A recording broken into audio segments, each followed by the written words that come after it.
eh, biar gak lama-lama, langsung saja. Di sini saya ingin membacakan profil pemateri kita pada siang hari ini yang sudah beredar bahwasanya beliau terkenal dengan sebutan Ustadz Naruto. Nah, nama asli beliau adalah Ustadz Muhammad Marzuki Imron ST. Lahir di Surabaya, sekarang tinggal di Sidoarjo, bukan di Jepang, di Sidoarjo. Pendidikan beliau adalah teknik mesin ITS Surabaya dan memiliki banyak pengalaman pengisi kajian rutin di berbagai komunitas, yang mana komunitas yang terkenal yang sampai beliau diundang di Hitam Putih, bahkan di Kikendi, komunitas superhero. Beliau salah satunya dari superhero tersebut. Pengisi kajian di masjid, sekolah, kampus, perusahaan dan institusi di Jatim, pengisi di radio JJ FM, Klik FM, Suara Muslim, Suara Surabaya, dan masih banyak yang lainnya. Untuk itu, tidak lama-lama kita sambut dengan meriah, dengan tepuk tangan yang meriah, pada yang terhormat Ustadz Muhammad Marzuki Imron ST. Waktu dan tempat kami persilakan.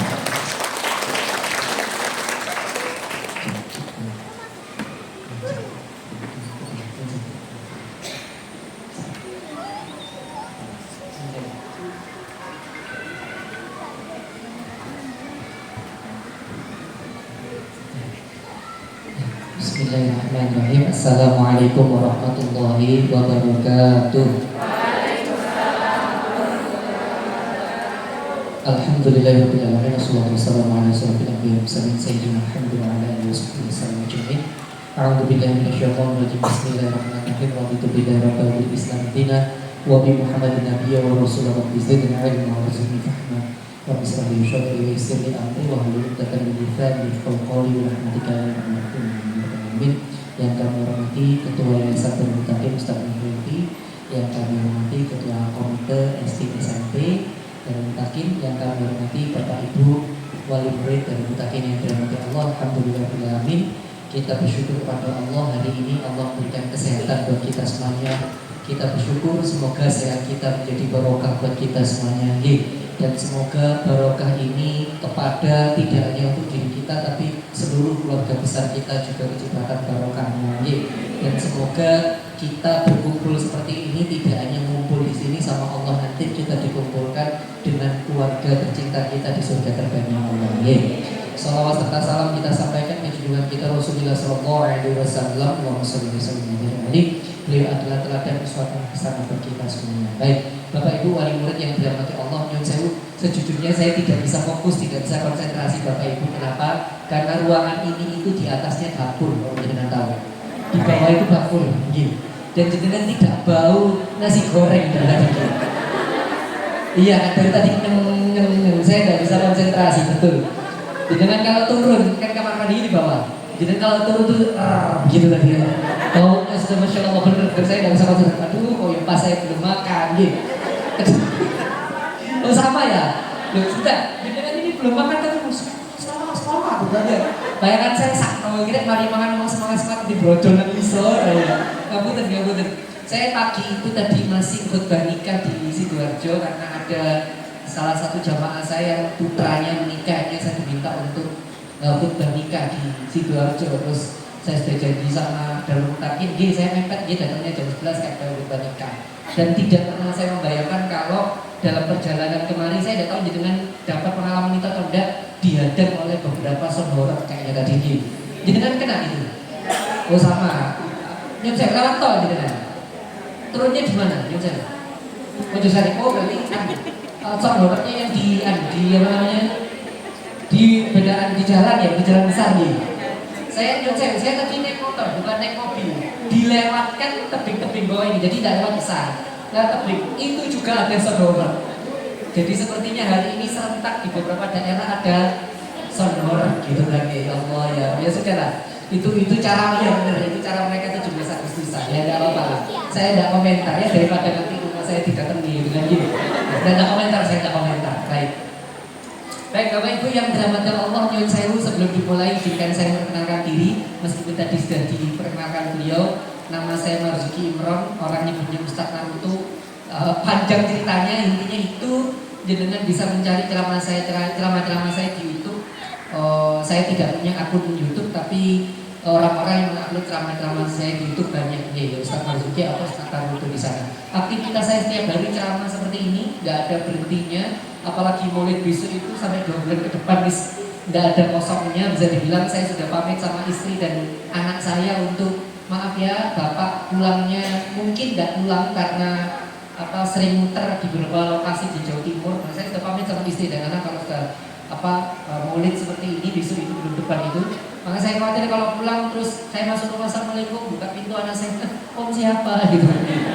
Nggak pernah pulang, bener jalan pulang. Saya kemarin 5 hari tidak pulang. Dia kemarin 5 hari tidak pulang. Padahal belum mau itu 5 hari tidak pulang. Jadi habis selama di Banyuwangi, terus langsung ke Bojonegoro, langsung ke Lamongan, nyampe Surabaya, tidak pulang. Ceramah tok di ITS, pensiunan ITS sama Bank Mandiri, terus balik lagi ke Lamongan. Jadi tidak pulang. 5 hari baru pulang. Lalu nyampe rumah, anak saya nuntut, ayah katanya liburan, masa nggak liburan sama sekali? Ya sudah liburannya mana? Kesini. Jadi nginepnya di sini sehari karena anak saya ingin renang di depan gitu ya sudah. Saya kesini, walah balik ini mana? Balik, tapi ya nggak ditutup semua pas saya di sini. Jadi itu Bu Bapak, aktivitas saya sehari-hari seperti itu. Jadi kalau di luar Ramadan dulu saya dulu punya acara televisi sendiri setiap subuh di JTV 2019 sampai 2020. Covid berhenti 2023 sampai 2025 pindah ke Jawa Post TV subuh juga terus berhenti. Saya sudah tidak di televisi lagi, sudah capek di televisi. Di radio masih setiap hari Rabu di Suara Muslim tadi jam 9 malam. Kalau Ramadan saya ada di 9 radio, saya sampai hafal stasiunnya apa saja saya hafal. Saya ingat saya 9 radio. Jadi kalau mikir loh, Pak Ustadz kok banyak sekali, Ustadznya kemarau, saya nggak kemarau Pak, saya kejar amplop Pak, nggak kemarau cuma kejar amplop gitu. Baik, Bapak Ibu yang dirahmati Allah, begini, saya tidak akan ngomong panjang lebar tentang parenting, kita semuanya sama-sama sudah jadi orang tua, sama-sama jadi orang tua. Dan ayah saya dulu pernah mengajari saya seperti ini. Saya ingat nasihat bapak saya, ayah saya bilang gini, Le, kamu itu tak junjung, tak angkat, kamu tak junjung, kamu tak angkat supaya kamu nanti derajatmu atau posisimu naik, kata bapak saya begitu. Tapi bapak saya bilang, meskipun bapak angkat kamu, tapi kalau kamu tidak gocelan, kamu tidak pegangan tangan, kamu nanti jatuh. Maka mau tidak mau kalau bapak angkat kamu itu harus gocelan supaya ketika bapak angkat kamu, itu kamu pegangan kuat, naik ke atas tidak akan pernah jatuh. Kenapa? Karena kamu dan bapak gandengan bareng. Maksudnya ini Pak Ustadz cerita tentang gandengan bareng. Ini tidak hanya cerita tentang saya dan bapak saya yang digendong. Nyun sewu. Saya harus cerita ini. Saya mulai dari omongan-omongan pahit dulu. Sebelum saya ngomong kenyataan yang positif, omongan yang jelek-jelek dulu. Nyun sewu betapa banyak orang tua yang Mas Rano anak ingan sekolahan, wis urusan sekolah. Aku wis bayar. Itu kan wis aku urusan sekolah, kamu harus bosin sekolahnya jeneng makno. Aku percaya wis aku gak melu-melu. Mas Rano nang sekolah. Maka izinkan saya cerita sama jenengan hal-hal pahit yang telah saya temui selama 4 bulan terakhir ini. Jenengan tahu saya adanya di Surabaya, Sidoarjo saja, Sidoarjo. Surabaya itu masuk kategori penyebaran HIV nomor 1 di Jawa Timur. Nomor 2 Sidoarjo. Saya beritahu penyebaran HIV tertinggi nomor 1 adalah lewat LGBT. Pak Ustadz tidak ada hubungannya dengan kami dan anak kami. Kata siapa? Saya beritahu Ibu, 3 bulan yang lalu saya diminta oleh salah seorang psikolog. Jadi saya punya murid ngaji, dulu masalah falah dia, lalu sekarang jadi psikolog, ngatasi seorang anak SMP kelas 1 dan kelas 2 normal. Saya ulangi, SMP kelas 1 dan kelas 2-nya normal, kelas 3-nya belok. Dengan paham maksud saya belok yang biasanya ngomong aku jadi akika gitu kan itu kan belok sudah Padahal kelas 1 dan kelas 2-nya normal. Di dididik sama orang tuanya normal, dan sekolahnya pun sekolah Islam normal. Tapi sekali lagi saya sampaikan, tapi karena orang tuanya tidak ada waktu untuk bareng sama anaknya, maka dipasrahkan total nang sekolah. Anaknya ketika SMP kelas 3 belok. Maka ketika di wawancara sama murid saya yang psikolog itu, dia bilang, "Pak Ustaz, saya sudah ada ngatasi minta tolong dengan temui mungkin dari sudut pandang agama." Saya ajak ngobrol, kesimpulannya anaknya orang kaya, bu, anaknya orang berada, segala fasilitas dicukupi, sekolahnya pun sekolah Islam yang elit. Tapi sekali lagi karena orang tuanya tidak ada waktu untuk anaknya, akhirnya perhatian orang tuanya kurang. Akhirnya apa yang terjadi? Anak ini gobol sama teman yang gak tepat, akhirnya ikut-ikutan belok. Ketika saya tanya, "Mas, kamu jenengan kayak begini itu sudah berapa lama?" Bibit-bibitnya katanya sudah mulai sejak kelas 2. "Loh kok gitu?" Saya tanya, "Jenengan kayak gini tuh gara-gara apa?" "Cuma ikut-ikutan awalnya. Nggak ada, terus melu-melu wae koncone ono sing koyo ngono." Maaf ya saya ceritakan. Jadi temannya ini seorang cowok, teman konco cowok, dia punya pacar cewek, tapi juga punya pacar cowok. Jadi dia punya pacar cewek itu cuma buat pura-pura doang. Tapi dia status, tapi dia punya pacar cowok. Dan ini saya beritahu, dia cerita sama saya, di komunitas kami Pak Ustadz itu ada perlombaan kayak MLM. Barang siapa yang bisa menarik anggota baru, maka itu dapat semacam reward. Jadi jangan bayangkan kalau sekarang kami ada undang-undang anti LGBT dan sebagainya. Loh, karena mereka itu ada lombanya. Barang siapa yang bisa narik anggota baru, maka dia dapat dapat reward. Nyun sewu mangsa dan korbannya itu anak-anaknya jenengan. Nggak ada ceritanya nyari korban itu yang dewasa, nggak ada. Yang dicari itu yang muda SMA ke bawah. Pak Ustadz kok mulainya dari sesuatu yang menakutkan, dan jenengan kerosok. Jadi orang tua sekarang itu udah gampang. Gitu mau saya tanya zaman kita dulu, kalau jenengan dan saya diseneni sama orang tua, "Le, ini tidak boleh, dok ini tidak boleh." Jenengan langsung nunduk begini, begitu kan ya. Anak Jawa sekarang, "Le, ini tidak boleh." "Opo." Ya kan ya, "Opo." Kan gitu langsung dari. Kenapa ini tidak boleh? Apa alasan logisnya? Kok dia bisa titik, "Aku mental illness." Gitu kan dia. Ya kan zaman sekarang kan begitu. Dan saya anak zaman sekarang susah, Bu. Saya ceramah untuk anak-anak remaja itu mulai tahun 2006. Sekarang 2026. Artinya dua generasi, mulai dari Gen Z sampai Gen Alpha. Saya kan Gen Alpha nih. Anak-anak kecil Alpha. Saya mengalami sendiri perubahan mulai milenial sampai Alpha. Saya coba ceramah untuk milenial sampai Alpha. Beda banget. Ngandani wong milenial kandani iki gak oleh mbete, gak oleh nduk, nggih Ustaz wis nurut. Kalau ngandani anak-anak Gen Z ini ndak oleh, mereka bilang, "Kenapa tidak boleh?" Begitu kalau Gen Z. Kalau ngandani anak Gen Alpha, ini ndak boleh, lampau lurus. Loh iya, Gen Alpha itu adalah gen yang paling berani. Gen Alpha itu paling berani, Bu. Paling berani, paling tidak peduli sama omongan orang lain. Kalau Gen Z enggak, Gen Z itu untungnya apa buat saya sampai nyuruh seperti itu dari Gen Z. Saya ngalami 3 generasi ceramah pada 3 generasi. Bedanya pol. Dulu guru-guru zaman dulu misalnya nyanyi, ayo berhenti. Wis diem bener. Kalau Gen Z, ayo berhenti serami. Tepuk baru mulai rek malah berhenti.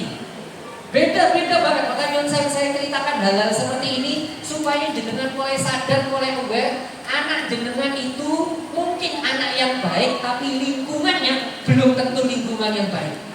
Oke, saya kalau ceramah subuh Pak setiap hari Sabtu dan Ahad, tak cerita ini dengan budal isu 3:30 Sidoarjo. Semoga Surabaya tidak ada. Sidoarjo, mulai alun-alun Sidoarjo itu banyak anak trek-trekan. Dan itu tidak cuma laki-laki loh, ada cewek-ceweknya juga pakai jilbab dan rokok. Sidoarjo, saya Surabaya tidak tahu. Sidoarjo saya kalau berangkat pagi-pagi tidak tahu. Aku saya ini, mosok gak ada orang tuanya di jalan rokok, pakai jilbab, tapi merokok. Maksud saya dia pamit ke orang tuanya itu ngapain? Itu loh. kok sama orang tuanya dibiarkan. Nggih, nyuwun sewu. Pak Ustadz kok ngomongin medeni menembak, Indonesia ini sekarang meskipun penelitiannya ini ada mengatakan tidak valid, tapi anggaplah kita anggapnya itu valid. Indonesia ini masuk kategori negara nomor 3 fatherless. Fatherless itu nama Pak Ustadz, negara nomor 3 tidak ada peran ayah untuk anak-anaknya. Kenapa? Karena ayahnya terlalu sibuk bekerja. Jenenge ndak salah Pak, jenenge kerja nggih. Nek gak kerja ya membayar cicilan nggih Pak nggih. Kan penting apa nek ibunya jalan di situ sok pipe gitu kan nggih. Mari ini kan 8-8 gitu kan nggih. Wis usah pura-pura sampe bohong usah pura-pura. Nggih napa nggih? Nggih. Nggih. Maka jenengan mau tidak mau memang harus menjadi pejuang nafkah. Nyuwun sewu. Kenapa kok laki-laki dibuat pundaknya lebih besar daripada pinggulnya, dan kenapa perempuan dibuat pinggulnya lebih besar daripada pundaknya? Karena memang seperti itu, betul kan deh? Perempuan pinggulnya lebih besar, tapi pundaknya lebih kecil. Karena secara anatomi fisiologi jenengan itu dibuat yang ibu-ibu untuk menjaga rahim, makanya pinggulnya dibuat besar. Sedangkan bapak-bapak, kenapa pundaknya yang dibuat besar? Karena dua struktur. Yang pertama, pundaknya dibuat besar supaya nyuwun sewu, pundak besar dia bisa menerima tanggung jawab besar karena jenengan secara fisiologis dikongkon kerco. Kalau dalam Sahih Bukhari, dalam Sahih Muslim, ketika Rasulullah ngomong, wahai sahabatku, ono dosa yang tidak akan pernah diampuni Allah, masih aku sholat, masih aku sholat, masih aku puasa. Sahabat bertanya, ya Rasulullah, lalu bagaimana cara menghilangkan dosa tersebut? Kerco. Ketika kamu bekerja, dosanya akan hilang. Makanya saya itu jenengan dibuat pundaknya lebih besar. Memang tujuannya supaya jenengan bekerja. Nomor 2, kenapa jenengan dibuat pundaknya lebih besar? Supaya dada jenengan lebih besar. Tujuannya apa Pak Ustaz? Dadanya lebih besar supaya hati jenengan lebih lapang. Kenapa kok jenengan hatinya dibuat lebih lapang? Supaya jenengan nerimo nek disentak bojone. Dikira guyon.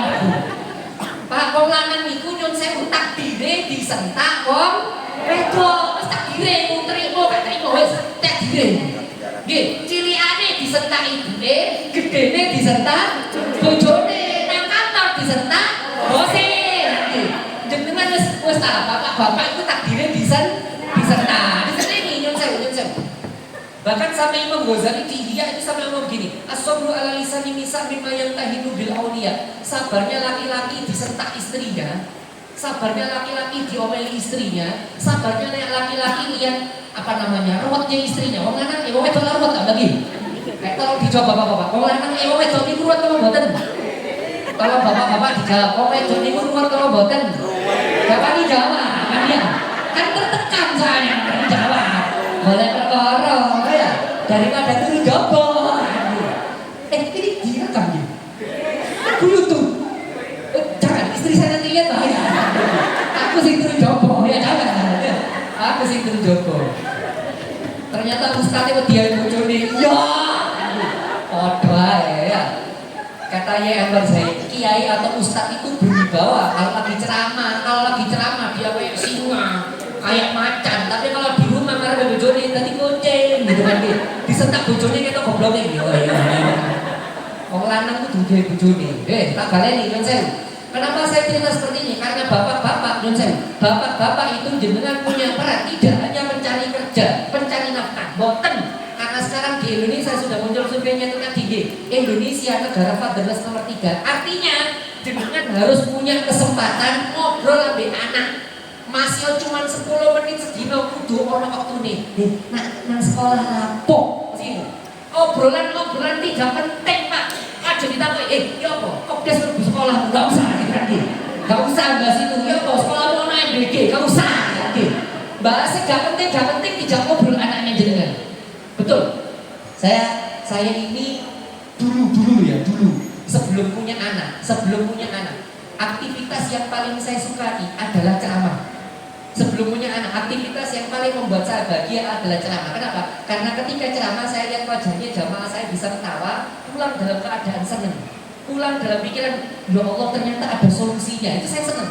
Tapi sekarang, setelah saya punya anak, aktivitas saya yang paling saya sukai bukan itu. Aktivitas saya yang paling saya sukai jemput anak sekolah.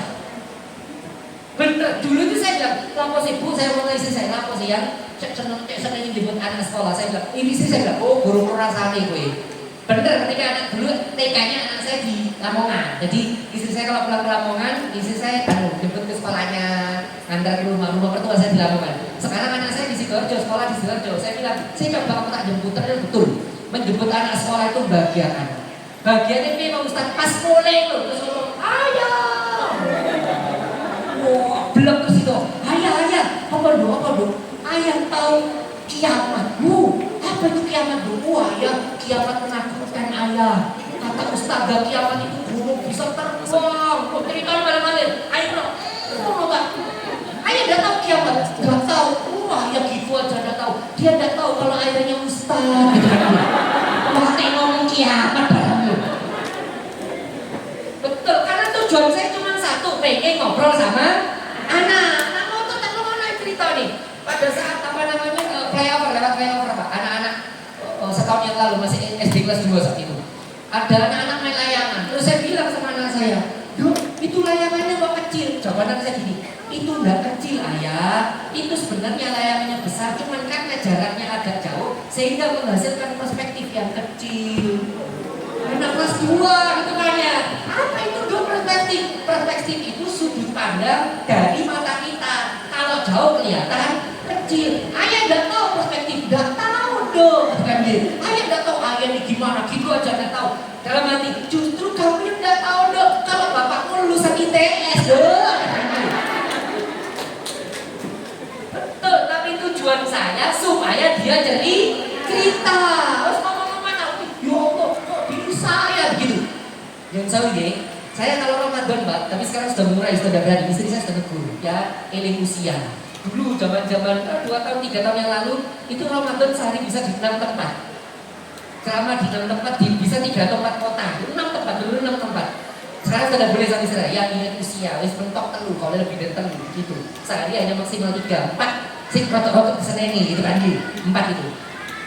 Ketika seperti itu, ketika saya ceramah banyak seperti itu, terus anak saya itu biasa ayah tak pernah pulang dan sebagainya. Maka saya nyari kesempatan supaya itu tadi ngobrol hal-hal yang tidak penting sama anak, ngomong apa tak ngomong. Karena ceramah di tempat mau tidak mau kan harus bikin naskah ceramah, tau ya? Tidak ada ceramah itu langsung enggak, ini bikin naskah. Cuman karena sudah hafal kayaknya enak. Tapi bikin naskah untuk ceramah materi ini begini-begini. Nah, saya bikin Pak. Nah pas lagi bikin, anak saya menggambar. Ayah, ini gambarku. Saya kan repot itu nih di depan laptop. Saya cuma noleh. Oh iya, gitu. Apa reaksinya anak saya? Loh kok gitu sih ya? Apa? Biasanya ayah bilang, wow, bagusnya. Gitu kan ya? Oh iya, ya bilang. Ya ini gambarku. Wah. Tujuannya apa? Tujuannya supaya ada komunikasi dengan anak. Yang saya uji, Bapak Ibu yang dirahmati Allah, yang saya jenengan kenal ada ulama yang lagi terkenal di YouTube namanya Gus Bah. Pernah dengar namanya? Rade, ini yang ngomong bukan saya, yang ngomong Gus Bah. Beliau ngomong sama santrinya, nek anakku pengen tuku mainan, pengen tuku jajan, tidak boleh diberikan santri. Meskipun saya lagi tidur atau saya lagi ceramah, aku sing ngeterno. Tidak boleh yang belikan santri, yang belikan rewang, tidak boleh. Kudu aku saya ngeterno anakku. Maka jangan akan sering lihat Gus Bah bonceng anaknya nang Indomaret. Ya, ada kan naik motor beliau bonceng anaknya Indomaret apa? Ini kata beliau, karena momen ayah membelikan ke anaknya adalah momen yang akan diingat seumur hidupnya. Maka tugas jenengan Pak, masih kesel budal Pak. Masih Indomaret tutup jebolan Pak. Jebolan, ayo duduk tak anak punya dia. Ustaznya lebay gini. Menurut saya itu pengalaman saya Pak. Ya saya cerita tadi habis ceramah muter. Nyampe rumah setengah 10 Ramadan ini. Nyampe rumah setengah 10 anak saya begini. Ayah, belum kelas 1 masih kelas TKB kalau nggak salah begini. Ayah, apa Dok? Saya capek ini. Adakah yang mau menemaniku beli mainan? Istri saya sudah tawa. Kapok kan tadi Bapak. Saya begini. Oh iya, dan kalimat anak saya pinter. Adakah yang mau menemaniku untuk beli mainan? Padahal dalam hati saya, itu kan duwe ayah. Nanti, kok menemaniku beli mainan, kok kalian dari duwe ayah kan? Ya wis. Sebentar ya ayah mandi dulu. Ore, saya mandi lah Pak. Jenengan tahu apa yang dilakukan anak saya? Dia berhenti di depan pintu, nungguin tok-tok. Ayah sudah selesai senase. Bapak ayah terus diteni. Yes ya, sholat lah saya sholat isya. Jadi ini kasur ya, ini kasur. Saya jaga di sini, saya sholat gini. Allahu Akbar. Anak saya tidur di atas kasur, masih kecil, TK. Habis ini tanya, ayo ayah lama. Artinya apa? Saya tidak ngomong teori itu apa? Saya ngelakoni, saya capek-capeknya, saya capek-capeknya. Saya tetap berusaha ngerungono omongannya anakku. Istri saya itu sampai komplain. Ayah nek tak telepon mesti di cancel. Saya drama seperti ini nih. Lagi drama, istri saya telepon, tak bilang, Mabes Polri. Lah cancel kan nanti. Oh iya, istri itu Mabes Polri. Istri Mabes Polri. Cancel aja aku bilang. Tapi kalau anak saya telepon bang, langsung cerah, kamu tak tutup. Wes yo, biar sepura nih anak saya telepon. Karena ini saya tahu betul mendahulukan anak itu akan diirit oleh dia seumur hidup. Maka istri saya ngomong, ayah ini saya telepon anak yang mesti masuk kendaraan mandek, anakku mandek saya diseret. Ada apa dong? Ini sebelum saya kerja dengan ini, anak saya telepon kan di rumah banyak. Ayah, pakai dataku habis, oke siap, gitu. Telepon ayah itu main jalan duit tok, ayah pakai data, ayah mainan gitu kan. Pernah mas sekali ketemu ayah, aku sayang ayah, aku senang, ya Allah, anakku mohon aku sayang ayah, ya Allah, ayah kita ke Indomaret, kalau aku sayang ayah kita ke Indomaret, saking sayangnya. Tapi sekali lagi kenapa saya cerita seperti ini supaya nyuwun sewu, bapak-bapak meluangkan waktunya untuk bisa ngobrol sama yang saya cerita tadi kasus yang anak yang berubah jadi LGBT itu pak, yang saya karena bapaknya bekerja di Jakarta dan jarang ngobrol dengan anaknya. Salah satunya itu. Maka saya mau sama bapaknya Pak yang saya dengan harus ada waktu video call sama anak jenengan. Bukan langsung, bukan disalah-salahin Pak, ajak ngobrol aja. Nah, kamu senangnya apa? Bahkan kadang yang saya harus tahu tontonan anak saya. Akhirnya saya hafal Pak, Cocomelon, Baby Bus itu hafal saya tuh Pak. Betul, apa itu? Sing itu loh, sing Pegasus apa sih? Yang kuda itu loh, sing Little Pony, ya.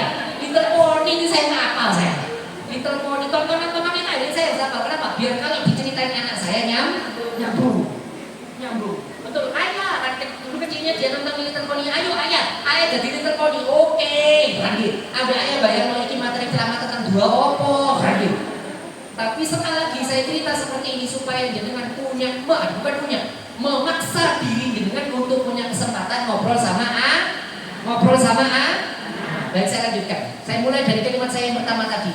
Tidak akan bisa seorang anak ini naik prestasinya, naik akhlaknya, naik budi pekertinya kalau cuma dipasrahkan nang sekolahan. Tidak bisa.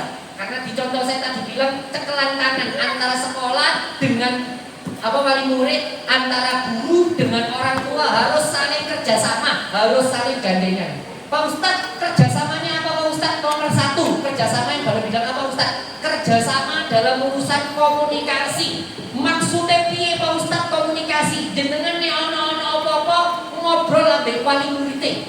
Dan wali murid nek ana apa-apa ngobrol ambek wali kelas.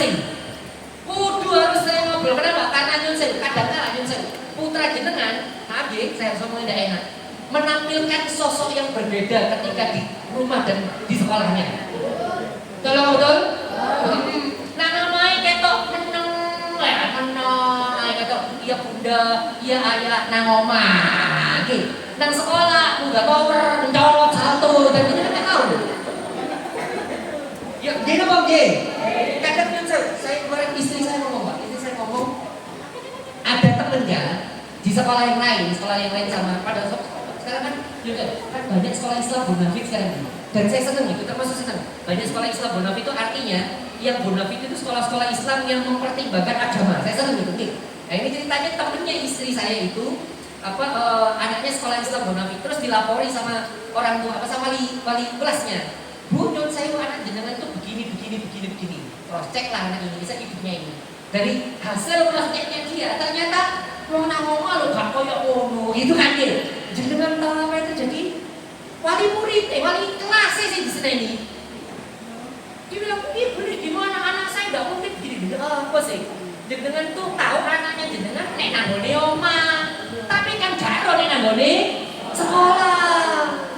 Betul, yang saya jangan percaya, bukan berarti saya menyuruh jenengan untuk tidak percaya sama anak jenengan. Enggak. Cross check itu penting karena anak kita itu kadang menampilkan dua sisi yang berbeda. Betul. Nang sekolah ketok apa? Nang sekolah mungkin kadang sebaliknya. Di sekolah ketok menom, ketok taat ambek gurune nang sekolah. Nang omahe gitu kan ya pecah no piring gitu kan. Kadang gitu.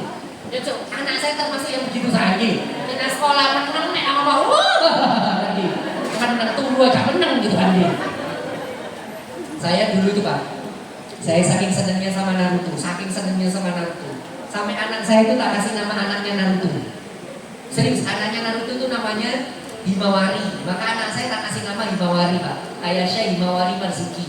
Tak kasih nama Himawari. Bayangan saya, biar anak saya persis kayak Himawari, lucu, cute begitu. Tapi nyuwun saya anak saya tidak mirip Himawari. Bener, malah mirip Naruto, betul. Naruto itu gimana sih? Dablek gitu kan deh. Kakek pola, Pak nyuwun saya seumur anak saya sekolah itu tidak pernah anak saya pulang dalam keadaan nangis, tidak pernah. Nangis dikerjain kocok tidak pernah. Tapi berulang kali ketika dia pulang anaknya tetangga nangis gara-gara anak saya. Wah, terus Ustaz anak jenengan yowo dalam hati saya isinya jauh sama bapak ini. Berarti ada isintan ya kan? Himawari ada isintan. Akhirnya kan kartu juga ya. Karena ternyata ya. Akhirnya ibu-ibu kita tontonnya drakor ya. Ternyata yang nonton kartunya. Drakor atau tontonannya jenengan sekarang ini apa namanya? Apa yang lagi viral kemarin itu? Teach you lesson ya. Bagus.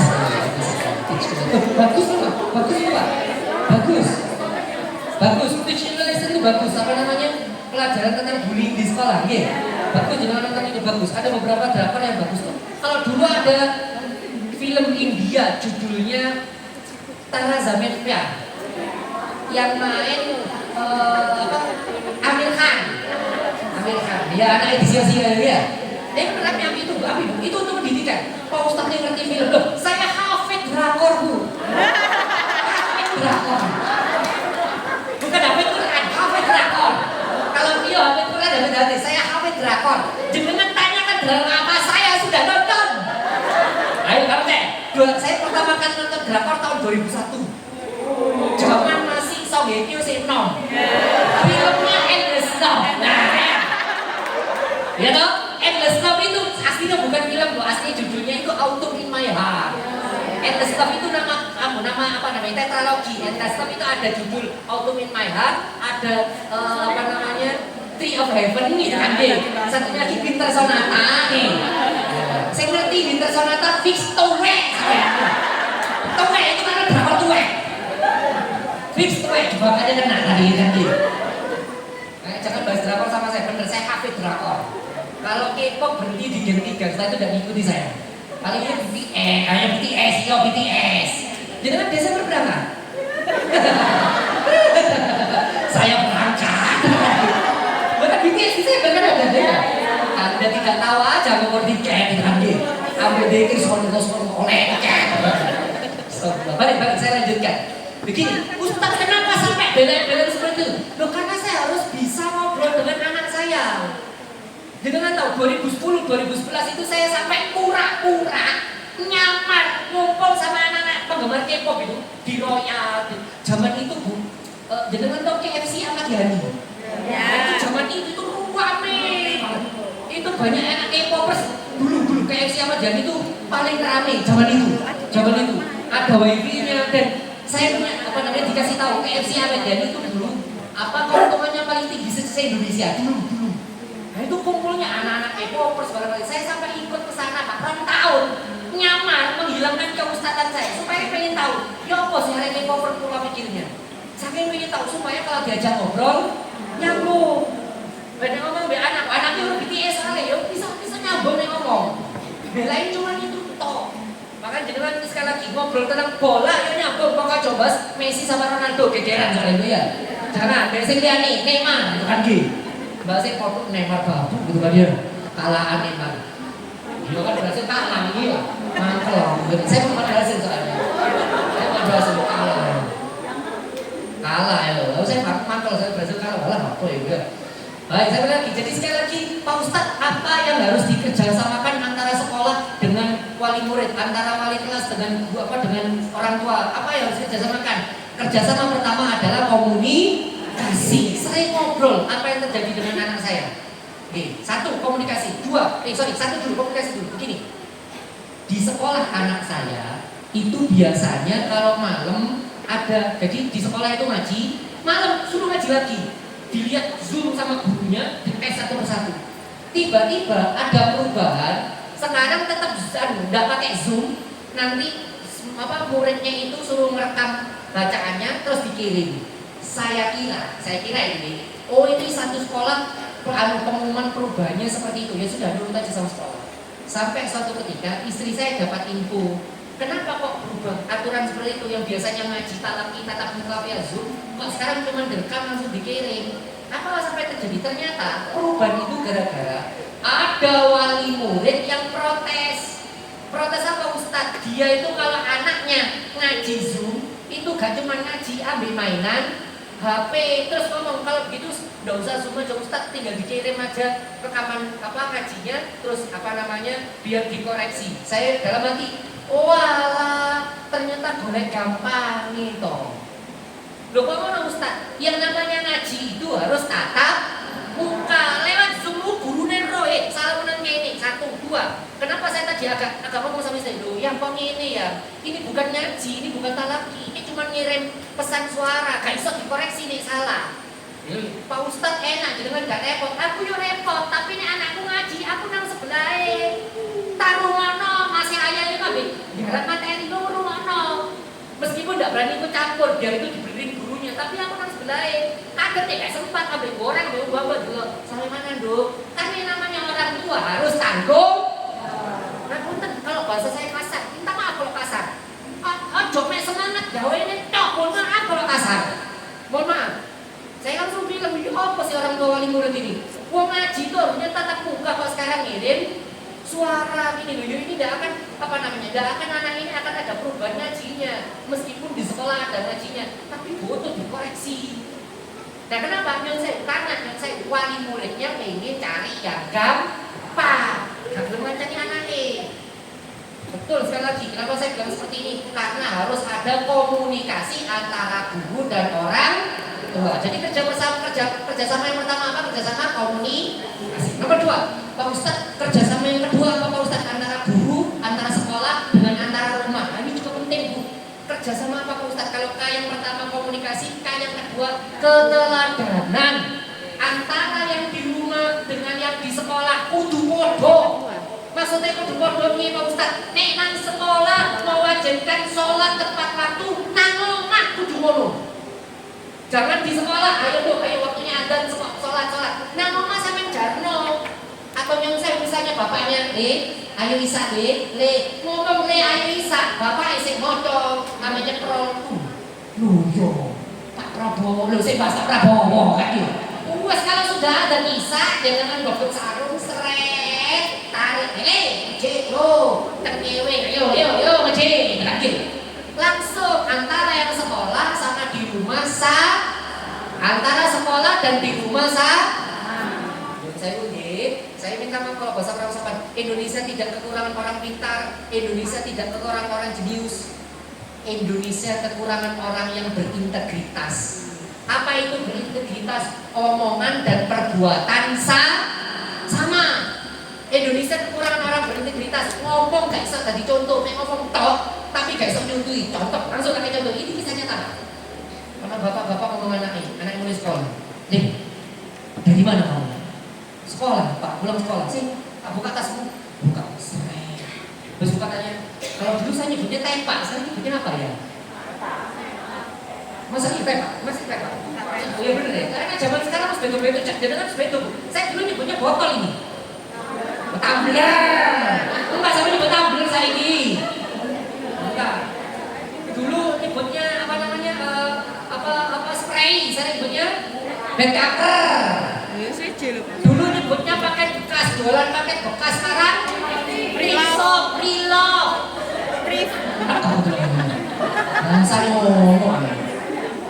Sono ayo ya. Baik, ini bapak ini cek tepak ini delok pas buka tepak ini bener. Lah kok buka tepak, kok no pulpen. Duh, Le, ini kan bapak merasa nggak pernah belikan kamu pulpen ini, Le. Kau beli sendiri kan? Enggak, Pak. Atau dikasih gurumu? Enggak, Pak. Dikasih ibu? Enggak, loh. Terus ini pulpen dari mana? Enggak tahu, Pak. Ayo kau mencuri ya? Kamu sama bapak? Enggak, Pak. Dicubit, Bu. Dicubit. Kamu curi ya? Enggak, Pak. Kamu curi ya? Enggak, Pak. Enggak. Kamu curi kok tiba pulpen ini ada di tepak? Enggak mungkin. Ini pasti kamu curi. Enggak, Pak. Enggak, Pak. Apa kata bapaknya? Bapak tidak suka punya anak pencuri. Kalau kamu butuh pulpen ngomong sama bapak, nanti bapak ambilkan dari kantor. Biar agak notis, bapak notis gitu anjing. Apa maksudnya? Karena orang tua ngasih contoh. Saya minta maaf kalau bahasa kurang sopan. Ini ibu kan dari anak putrinya. Duh, jadi perempuan itu harus ngomongnya lembut, tidak kasar, harus lemah lembut. Dipanggil sama-samanya, Bu, apa sih? Lemah lembut, tidak anjing. Mari ngomong lemah lembut tak bujuni. Betul, itu akhirnya tidak sama. Akhirnya anak itu yang sewu. Guru ini nang sekolah turu-muru, ini nang sekolah gak podo, gak ingat kalau gak podo, gak masuk. Kalau di sekolah itu gurunya ngajari maca Quran kudu pelan-pelan, terus dengan maca Quran Bismillahirrahmanirrahim, amin, dengan dia gak masuk, Pak. Harus sama antara yang sekolah sama yang di rumah. Kemudian saya tarik ke atas. Kenapa kok Indonesia kita itu berantakan? Ya karena yang diomongkan sama yang dicontohkan nggak sama. Karena yang diomongkan sama yang dicontohkan nggak sama. Jadi ini nono maling kudu langsung dihukum. Iki anak 74 kg emas gak dihukum. Wis kasih dibahas. Kasih dibahas. Saya dapat jual bakso di depannya. Atau juru intel lagi ini. Ustadznya kan dari babah gitu kan gini. Orang di Brazil jenengan tahu. Begini. Saya kalau ngomong guyon, tapi kadang kalau ngomong guyonnya nyakit. Bener, saya ngomong gitu. Saya ngomongin baik-baik, saya guyoni baik-baik, saya nasihati baik-baik. Tapi lihat, kita nikah dari baik-baik, aku nyakit ngomong. Supaya sadar. Jangan warga Surabaya semuanya. Warga Surabaya. Ada yang di luar Surabaya. Jangan pun nih. Makassar, tapi tinggalnya di Surabaya. Sudah saya berapa lama di Surabaya kita sudah? Udah lama. Oh, belum bisa bahasa Jawa. Segera belajar di Bu G. Ya betul, daripada jenengan dirasani nanti kan. Oh iya, jenengan dirasani bahasa Jawa jenengan ibu ini ternyata degedeg gitu kan. Lagi ternyata ibu ini buri misalnya kan. Wes tak kok buri apa? Buri itu cantik gitu kan. Jenengan enggak bisa bahasa Jawa misalnya. Jadi coba belajar bahasa Jawa. Dan saya begini. Saya lahir di Surabaya, Bu. Saya lahir tahun 83 di Surabaya, tinggal di Surabaya. Baru 2016 pindah ke Sidoarjo karena dapat orang Sidoarjo, hanya dapat orang Lamongan yang bekerja di Sidoarjo di rumah sakit. Istri saya mau nggak mau saya pindah karena kalau istri saya masuk malam kasihan kalau pulang ke Surabaya, pindah Sidoarjo aja. Saya bilang, saya betul nih, saya ceramah di Masjid Agung Sidoarjo, Pembatan. Mari guyon saya bilang, Surabaya itu dulu punya contoh masalah masalah Surabaya yang paling berat saat itu ya, paling berat dua, banjir sama macet. Jenengan dulu masih ingat Maijen Sungkono banjirnya kayak gimana? Gitu, saya sampai setengkul itu kan, inget terus Tambak Mayon itu kan, nah bener, sepeda masih tenggelam kan ini, saya dan sebagainya. Saya kita kan dulu punya wali kota sih mendingan, airnya sama Bu Risma ditoto, airnya kan berkurang, macet berkurang, banjir juga berkurang. Meskipun belum 100% selesai, tapi kita sudah merasakan manfaatnya. Artinya apa? Dia tahu masalahnya, dia selesaikan masalahnya. Terus saya ngomong, ada kota yang sama Pak, seperti Surabaya, masalahnya macet sama banjir. Tapi sih dibenarno alun-alun. Iya, gak usah dibahas. Sahabat kakek. Saya ngomong di Masjid Agung Sidoarjo, Pak dulu ya, Pak Ustadz gak di Pak Brandi, gak pedih kan yang saya Pak Brandi, sekarang di KB, setahu saya di KB dulu berapa bahasa ini, Soalnya satu-satunya yang belum undang saya cuma PKB. Partai yang lainnya undang, PAN undang, PKS undang, Gerindra benar pengajian undang saya. Pengajian Gerindra tuh, makanya ngerti ngomong PKB tak dia partai tak seneng PKB ya enggak. Bener dong diutik bulog, diutik pertama tak seneng PKB. Pak hati-hati bener.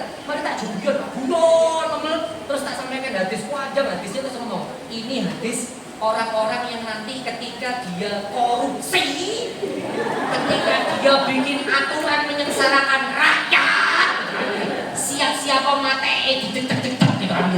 Saya langsung ngomong ke dirinya, ben kroso, betul, ngajak guyon tapi tak sendiri, kok gak sadar gitu. Yang saya harus ngomong seperti ini sama. Saya ngomong sama jenengan masih ono guyon ya kan orang nyentil-nyentil semua. Karena kita kalau nggak disentil udah sadar. Makanya dari awal tadi saya ngomong yang saya habis komunikasi sama sekolah yang baik, nomor 2 keteladanan. Jangan jenengan masalah kenal sekolah, tok tapi jenengan tidak nih contoh.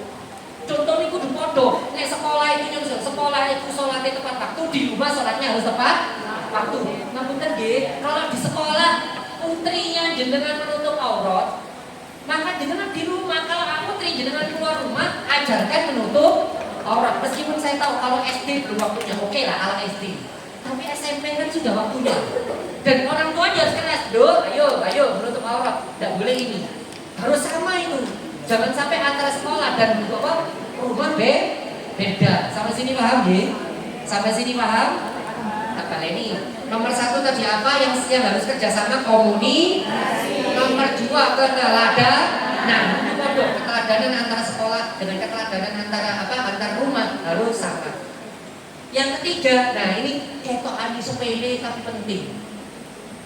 Ini aku gak ini dengan Bu kuali aneh sih, tak sering guru nih, gantian. Apa itu K yang ketiga? Yang ketiga itu apa Pak Ustadz? Doa bersama. Maksudnya piye Pak Ustadz doa bersama begini? Nek jenengan ngomong nih, aku gak usah ngomong. Jenengan pasti ndongakno. Jenengan ngomong nih. Nah, ini yang mau sampaikan. Jenengan para guru kudu ndongakno. Gak cuma anak yang jenengan tok sesama ndongakno, muridnya jenengan ndongakno. Ada seorang anak SMA doa pol. Nomor kali setengah mati. Senene guru agama nih. Kalau cek dablek lele itu kan. Bayangkan gurunya begini. Al jannatu tahta wanita, seorang ustazah. Al jannatu tahta aqdamil ummahat. Surga di bawah telapak kaki ibu. Misalnya ngomong, ustazah, iya. Kalau ibunya tidak punya kaki gimana ustazah? Ini kisah nyata. Kalau ibunya tidak punya kaki bagaimana ustazah? Gurunya karena alim, soleha ya. Dicekli sirain nih. Tak dengar kamu tadi guru ya. Dan ngerasana. Untuk kalimatnya itu positif. Kalimatnya itu dungo. Jadi kan tahu kan jadi sama anak yang bilang tak dengar kamu tadi guru. Dari apa deh? Jadi guru? Boten. Jadi ustaz. Namanya siapa ustaz? Namanya Abdullah Gimnastia atau Agim. Jadi dulu SMA-nya Agim itu double Bu. Tapi karena doa gurunya makanya seperti sekarang. Loro ono santri ten Bojonegoro. Oh ya Allah, double pol. Jenengan tahu double ini kiainya sendiri cerita. Saking double santri ini kalau budo itu budo santriwati cewek ini. Nakal pol, roke harus lahap. Malah ini tidak boleh ditiru. Tidak boleh gitu, tapi yang namanya kiai bola alam gitu, hanya makbul. Kalau ini, arek macam double kiai sering butuh cewek, kalau nyampe Al-Quran gak iso, ngapal ini gak iso. Gimana tapi dia mesti sampai kiai. Gimana? Mana? Tahu apa yang dilakukan kiainya? Didoni. Serius didoni. Bismillahirrahmanirrahim. Betul Pak. Tidak boleh ditiru ya. Meskipun logika jenengan mungkin tidak akan masuk. Elak. Ini gimana kan urut? Pak Ustadz ini kan vitamin K, kemprok kaki. Tahu saya. Bu, jangan tahu apa dia jadi setelah jajan itu, anak ini jadi penghafal Quran terbaik di kelasnya. Saya tidak ngajari jenengan kayak gitu, tidak suka. Jadi kalau jenengan di pro boten. Ali bin Abi Thalib orang mantap sakit mata, terus kata jenengan di apa Ali? Di Rasulullah mata saya sakit. Rene, kata Rasulullah, Bismillahirrahmanirrahim. Paras Bu. Paras karena nyun saya ludahnya orang soleh itu barokah. Kalau jenengan orang mata. Rene. Enggak kakak, saya bukan orang soleh. Nyun sewu. Maksud saya cerita seperti ini adalah nyun sewu. Doanya guru itu barokah. Dengan berbagai macam versi.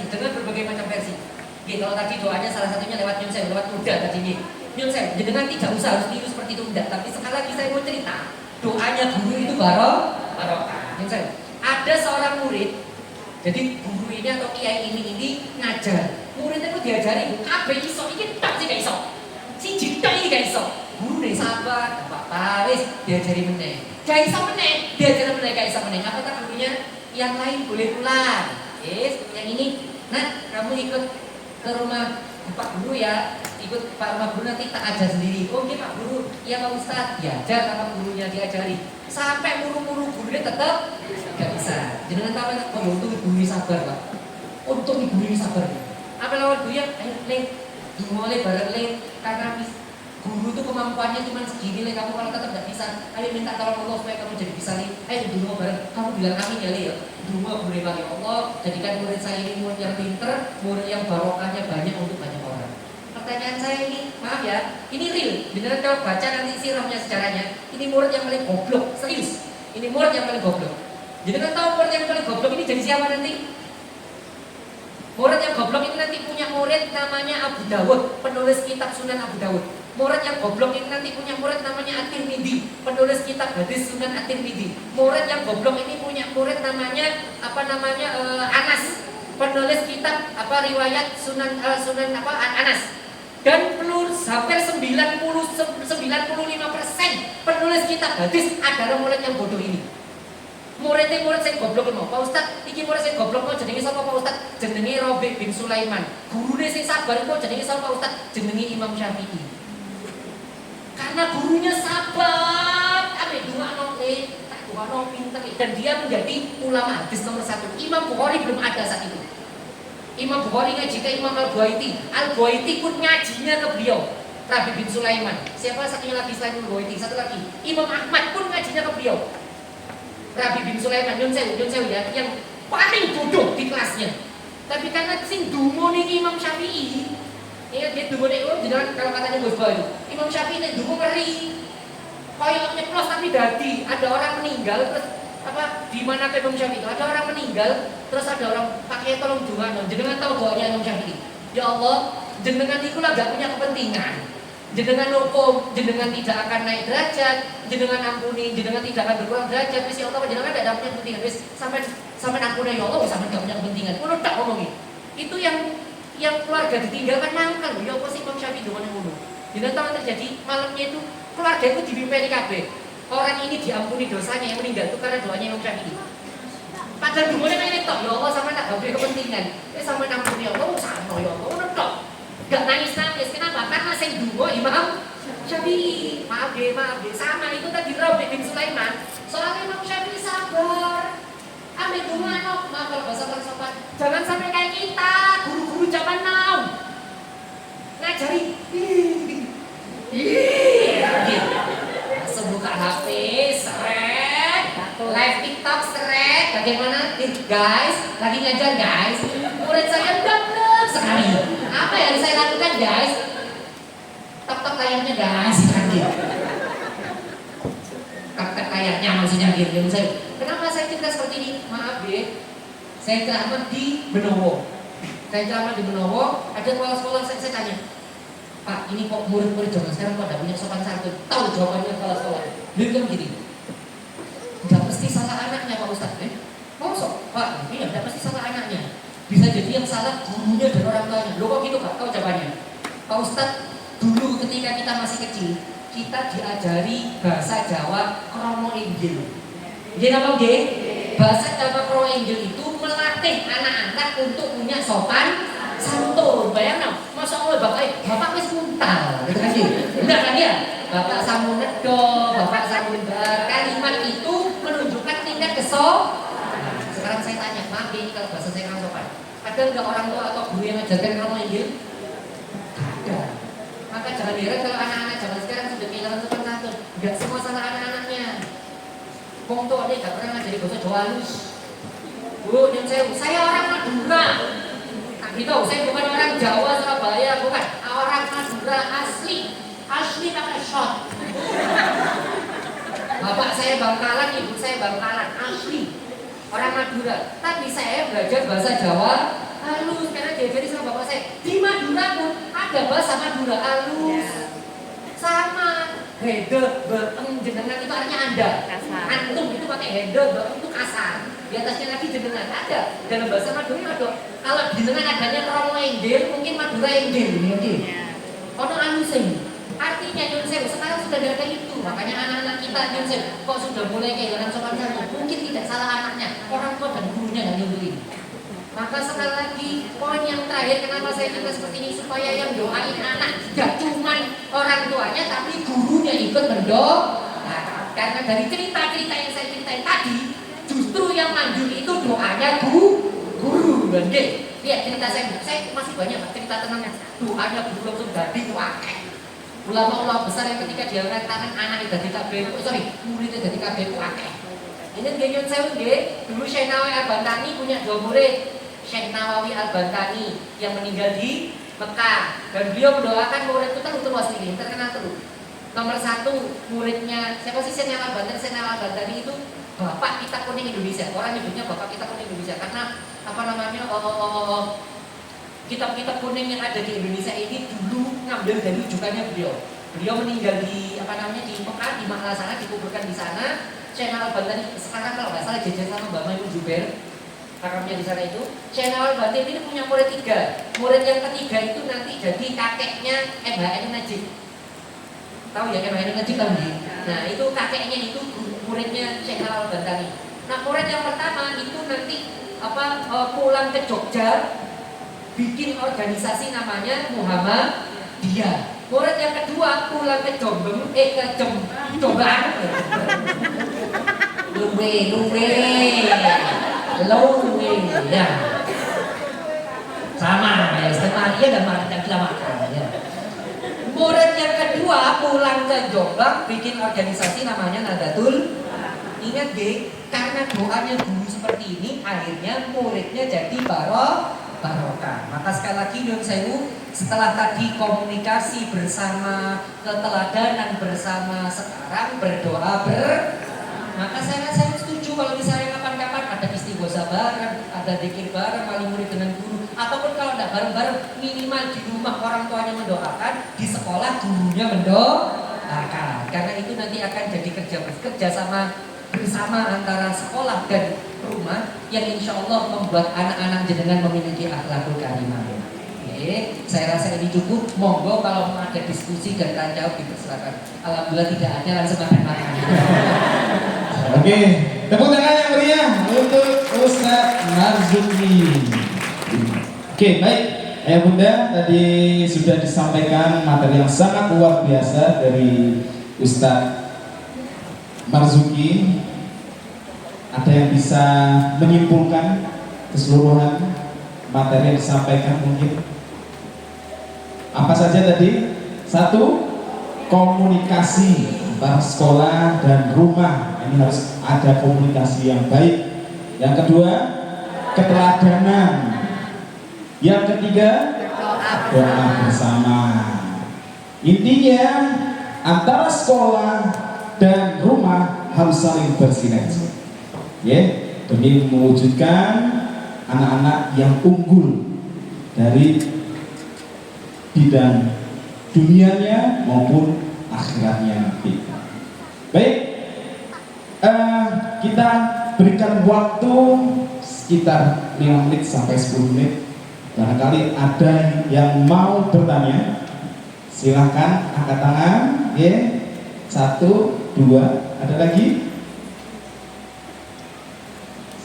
1 lagi, 3 orang mawar, 3 saja. Cukup biasa 3, ada lagi 1. Monggo.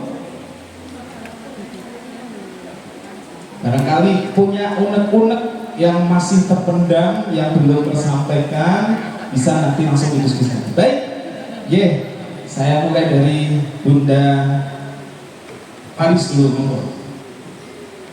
Bismillahirrahmanirrahim. Assalamualaikum warahmatullahi wabarakatuh. Terima kasih atas kesempatan yang telah diberikan. Perkenalkan, nama saya Novri. Saya ibunda dari Faris Al-Ghifari, kelas 7B. Sebelum pertanyaan saya, izinkan saya memperkenalkan diri terlebih dahulu. Saya memang asli orang Makassar yang sudah lama 14 tahun kurang lebih di Surabaya, namun sama sekali masih nol dalam bahasa Jawa, mohon maaf. Dan ketika ada ustadznya tadi menjelaskan, kemudian ada bahasa yang kurang saya pahami, itu saya berusaha untuk menata sendiri. Ya, insya Allah mudah-mudahan benar Ustaz. Amin. Baik, sebelumnya Ustaz, saya sangat senang sekali dengan adanya acara ini, dan saya juga sangat senang karena bisa bertemu dengan Ustaz yang saya senang bertemu dengan orang-orang yang pintar, orang-orang hebat, insya Allah. Amin. Baik, lanjut pertanyaan saya Ustaz. Di sini adalah komunikasi. Di mana komunikasi saya dengan anak saya, jujur sejujur-jujurnya ini sangat sedikit. Bahkan saya seorang ibu rumah tangga Ustaz. Insya Allah saya selalu ada di rumah dan selalu ada buat anak-anak saya. Namun untuk komunikasi ini sangat jarang Ustaz. Pertama, anak saya ini bangunnya jam 4 subuh, jam 4 paling lama itu setengah 5 subuh. Kemudian udah berangkat ke sekolah dan tiba pulang sekolah itu sudah sore. Kemudian setelah sekolah itu aktivitas mengaji atau les-les tambahan. Dan kemudian setelah itu Ustaz, break time-nya itu anak-anak setiap hari hanya ada 1 jam. Biasanya 1 jam inilah yang saya bertanya kepada mereka. Nah, pertanyaan saya Ustaz, 1 jam selama 24 jam ya Ustaz ya, hanya 1 jam saya punya waktu dengan anak-anak. Menurut Ustaz, apakah pertanyaan yang sangat penting bagi saya untuk saya tanyakan kepada anak saya, di mana anak saya ini menginjak peralihan ya Ustaz ya, dari anak ke remaja. Yang saya takutnya saya sebagai seorang orang tua adalah ketika saya mengganggu privasinya dia. Itu yang saya khawatirkan Ustaz. Jadi saya takut saya salah dalam bertanya kepada anak. Kemudian Ustaz, dulu ketika anak saya masih SD, sebelum tidur saya temanin. Di situ saya biasanya mendengarkan ceritanya. Nah, karena mereka sudah beranjak remaja, tidak lagi seperti itu Ustaz. Jadi waktu saya untuk mendengarkan itu sudah hilang. Menurut Ustaz, apakah saya masih boleh mendengarkan ceritanya sebelum tidur atau menemani tidur ketika dia sudah beranjak remaja? Anak saya yang pertama laki-laki, yang kedua perempuan Ustaz. Satu lagi ya Ustaz ya. Baik, ini tentang keteladanan, disiplin, dan beri contoh Ustaz. Jadi anak saya Faris ini Ustaz, sejak SD dia itu memang sering istilahnya lupa Ustaz dengan sesuatu hal. Mama-mama mungkin di sini ada yang pernah mengalami ya. Jadi anaknya itu tertinggal barang-barangnya, pernah kan? Pernah ya. Mama-mama biasanya mungkin ketinggalan apa? Buku. Kalau anak saya agak unik Ustaz. Anak saya ketinggalan sepatunya. Yang lebih parah lagi ketinggalan tasnya Ustaz kan? Nah, ini bagaimana PR saya sebagai orang tua dan kemarin ketinggalan hasdumnya. Jadi itu saya datang ke sekolah untuk mengantarkan. Menurut Ustaz, apakah yang saya lakukan ini sudah benar? Mengantarkan barang-barang anak saya ke sekolah, ataukah membiarkan anak saya ini mendapatkan sanksi atau punishment dari sekolah, Ustaz? Terima kasih banyak. Wassalamualaikum warahmatullahi wabarakatuh. Baik, tepuk tangan yang meriah untuk pertanyaan yang pertama. Langsung dijawab atau lanjut dulu? Baik, langsung menuju ke pertanyaan yang kedua. Monggo.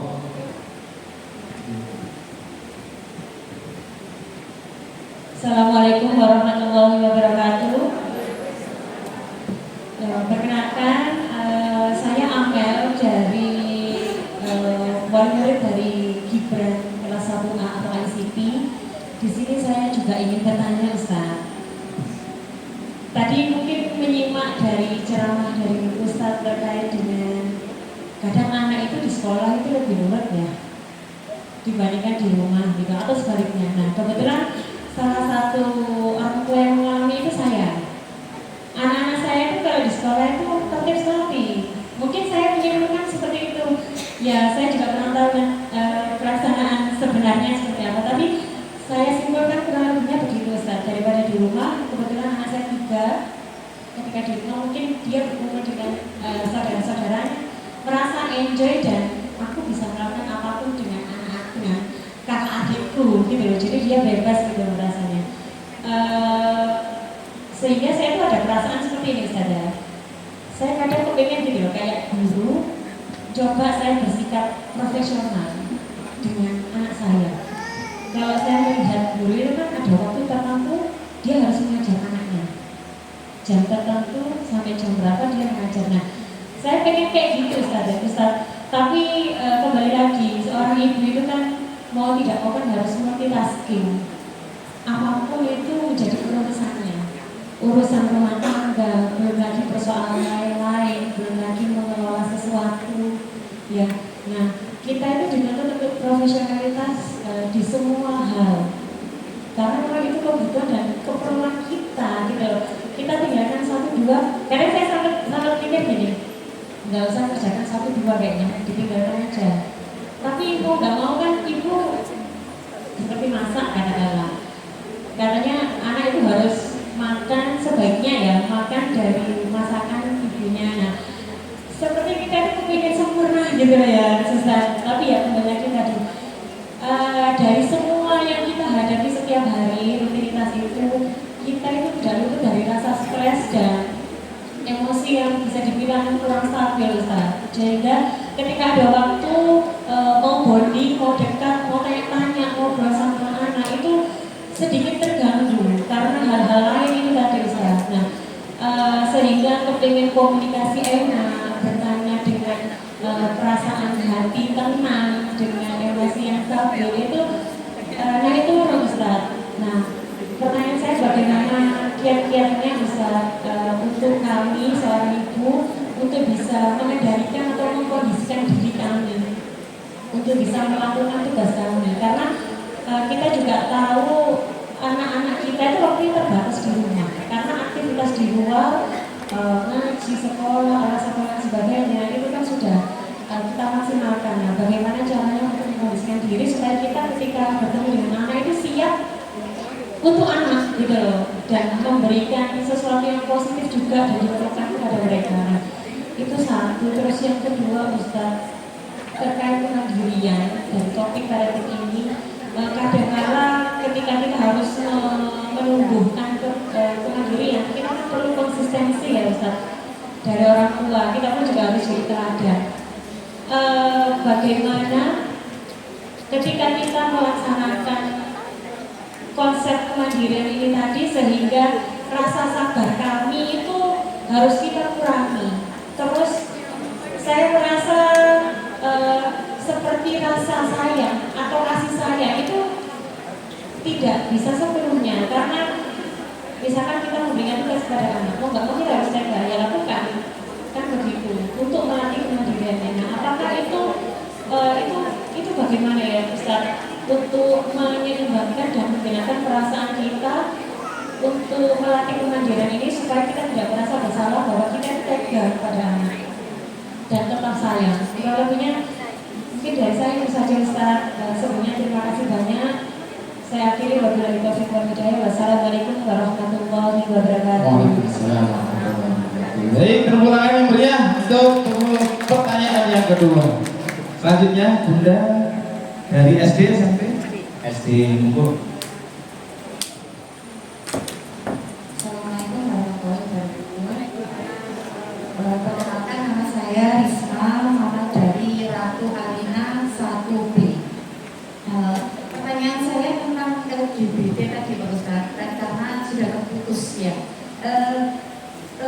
Misalkan LGBT tadi sudah tahu, anak itu terdiagnosa LGBT dengan komunitasnya yang ternyata notabene dari keluarga yang cukup kaya dan dari lingkungan sekolah yang sudah Islam.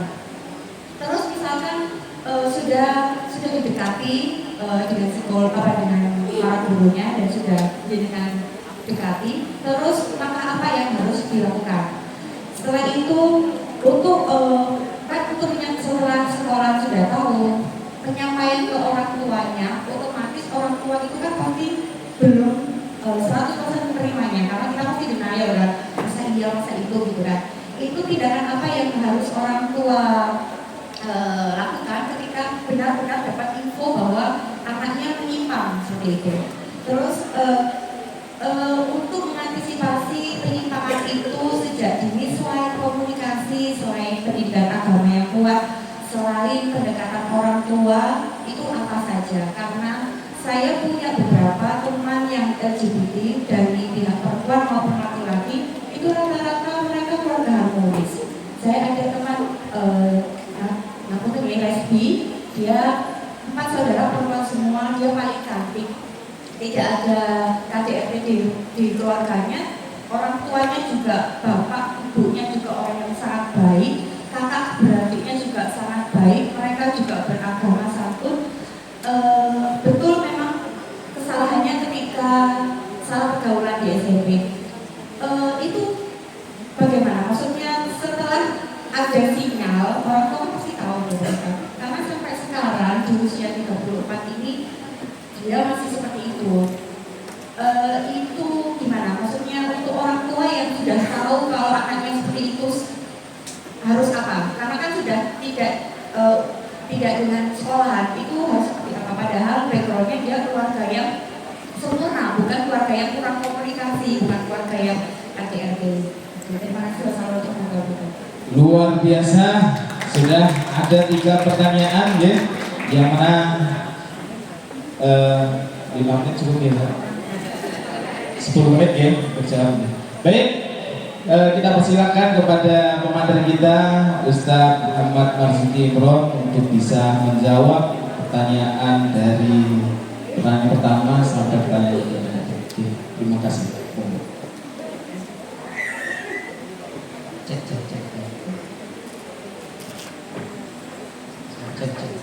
Baik, saya tadi ngetik HP ini bukan lagi ngechat ya, bukan, ini lagi ngetik pertanyaan jenengan.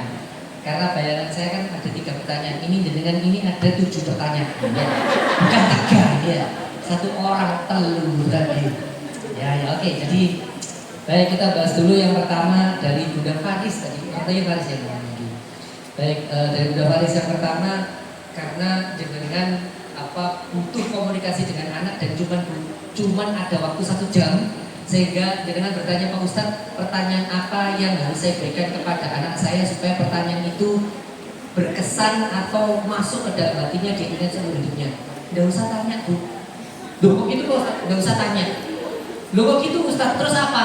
Jenengan yang ngomong apa? Sederhana. Nak, le, do, nak, apapun yang terjadi, ibumu tempatmu pulang. Apapun yang terjadi, ibumu adalah orang yang paling bangga kepadamu.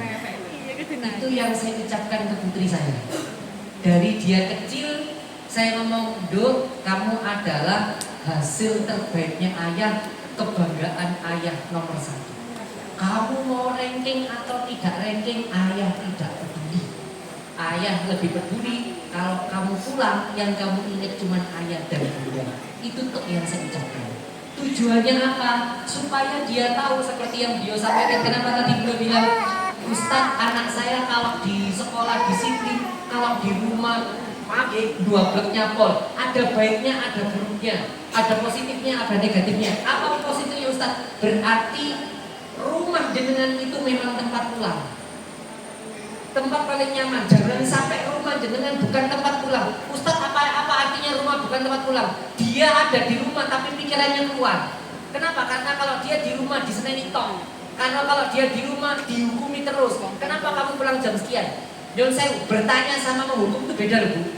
Sama seperti suami dengan pulang tuh di ambil sopo. Itu interogasi. Itu interogasi, bukan bertanya. Coba beda, suami jenengan pulang, jenengan enggak tanya, jenengan ngomong, ya mau air hangat atau air dingin, mau mandi dulu atau makan dulu. Jenengan gitu, enggak tanya kenapa enggak pulang kok di mau air hangat apa tak buyang banget gitu kan dia. Enggak, siapkan ya sudah ya. Sudah selesai tidur, besok pagi baru ngomong, ya aku tuh kemarin khawatir loh ya kamu enggak pulang-pulang. Nanti kalau kejadian apa-apa aku kan takut ya. Itu aslinya mau tanya, gitu loh ya. Iya, sama-sama ingin tahu apa yang dilakukan kemarin malam, tapi caranya beda.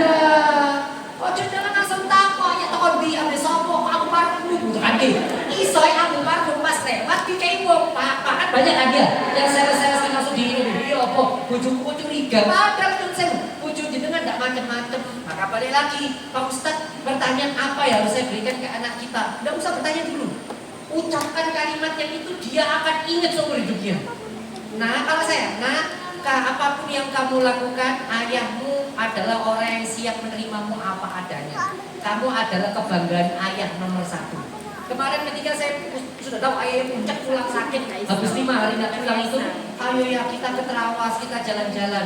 Saya bilang, ayah ada sakit. Tahu jawab anak saya, masa untuk kebanggaannya nomor 1 tidak mau begitu. Istri saya ketawa, dia tinggal. Dia ingat kan untuk kalimat itu ingat. Makanya saya ketika dia tanya begini, istri saya tanya, siapa yang paling kamu takuti, bunda atau ayah? Yang sering nyentak itu istri saya. Siapa yang paling kamu takuti? Ayah. Loh kenapa? Karena ayah tidak pernah marah, tapi kalau sekalinya marah menakutkan. Tidak pernah marah saya, dan kemarin baru selesai marah, baru seminggu yang lalu. Gara-gara apa? Nah ini sama kasusnya dengan tadi yang mana yang jenengan ini sepatunya ketinggalan. Sama.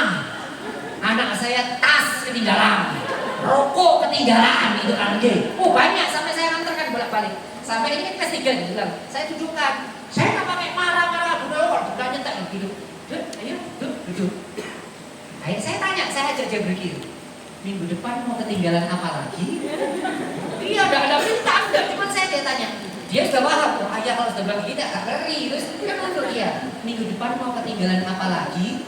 Terus saya bilang, Duk, nanti kalau adik sudah dewasa kayak ayah, kayak bunda, ayah bunda dan sudah tidak ada, kalau kamu ketinggalan siapa yang membawa kamu? Ya mulai dia mulai tunduk aja. Ya sudah, karena adik namanya saya manggilnya Asa, karena adik Asya sudah kelas 3 diingatkan ayah dan bunda berulang-ulang tetap tidak berubah, maka ayah terpaksa harus menghukum adik Asa. Hukumannya apa? Karena kan dia saya perbolehkan nonton TV. Selama 2 minggu tidak boleh nonton TV. Biasanya main HP itu Sabtu dan Minggu boleh, saya beri izin main HP. Sabtu dan Minggu tidak boleh buka HP. Jadi selama 2 minggu tidak boleh nonton TV, tidak boleh buka HP. Sudah ya, kalau adik Asa selama 2 minggu ini tidak ada perubahan, masih ada barang ketinggalan, masih ada pulpen atau apa tidak diletakkan di tempatnya, hukumannya akan ayah perpanjang. Ya sudah ya, ayah cuma mau ngomong ini saja. Sudah, saya pergi, istri saya ngomong nangis, saya pergi habis ramah itu. Istri saya, gak pernah dulu anakmu nangis, betul itu terus aku gitu, udah aku takut sama ayah. Kan saya adalah orang yang tidak pernah marahi anak saya, tapi sekalinya saya marah, tidak pakai bentak, cuma tak dudukkan supaya dia tahu yang dia lakukan itu salah. Maaf, maka kalau nanti jenengan ada tanya Pak Ustadz kalau gak tegoan, jenengan terpaksa kudu rodok tego. Tega itu artinya apa sih kalau bahasa Indonesia itu tega itu? Ya tega ya, jenengan harus, iya aku bingung ya, rodok tega, harus agak-agak tega.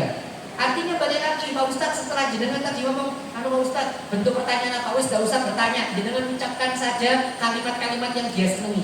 Pak Ustadz bagaimana caranya supaya bisa komunikasi dengan anak kita? Kadang tidak perlu bertanya Bu, jenengan tahu kesukaannya apa, yang ngobrol dari yang dia sukai. Dia misalnya senang bola, yang ngobrol bola.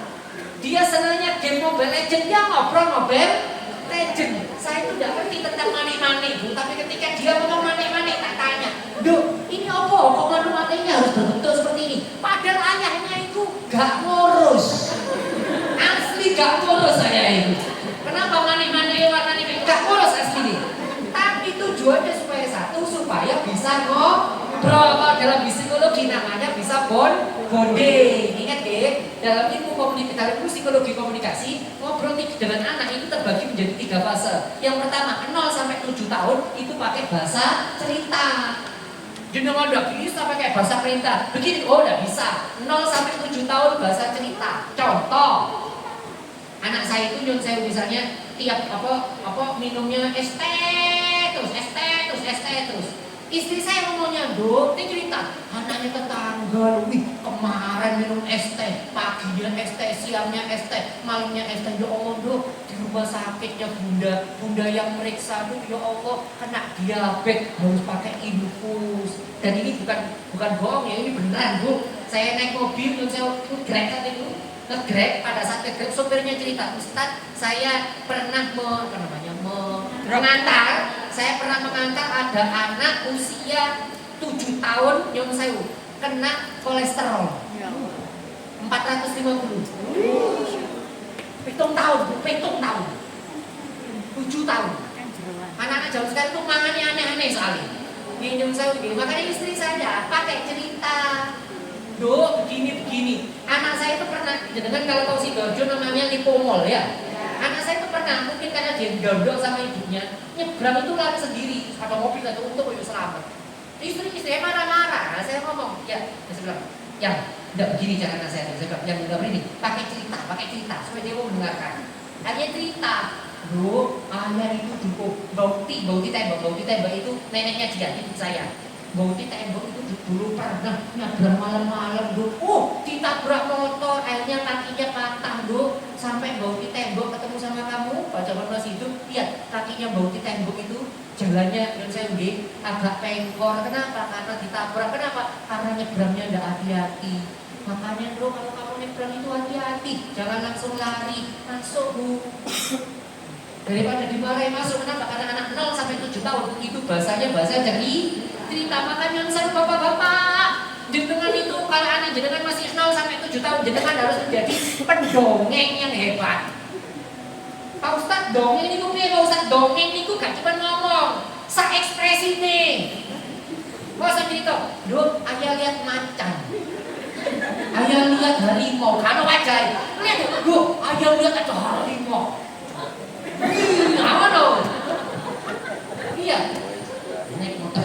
Dan sebentar saya, antara saya, karena pengen ngobrol supaya orang ngobrol gak penting tapi masuk. Jadi tahu, anak saya kan senangnya mie gacoan. Saya ini gacoan, makanya bilang kebetulan di Sidoarjo sebelahnya di gacoan itu ada restoran ayam baru namanya Dikici. Ya benar ya Dikici ya. Yang ngomong, Dok, kamu tahu nggak ini Dikici punya siapa? Nggak tahu ya. Itu punya mie gacoan. Lu lihat aja, mulai tertarik dia. Mulai, saya nggak bisa masukkan ini. Perkara urusan mie gacoan ya bisa ngomong.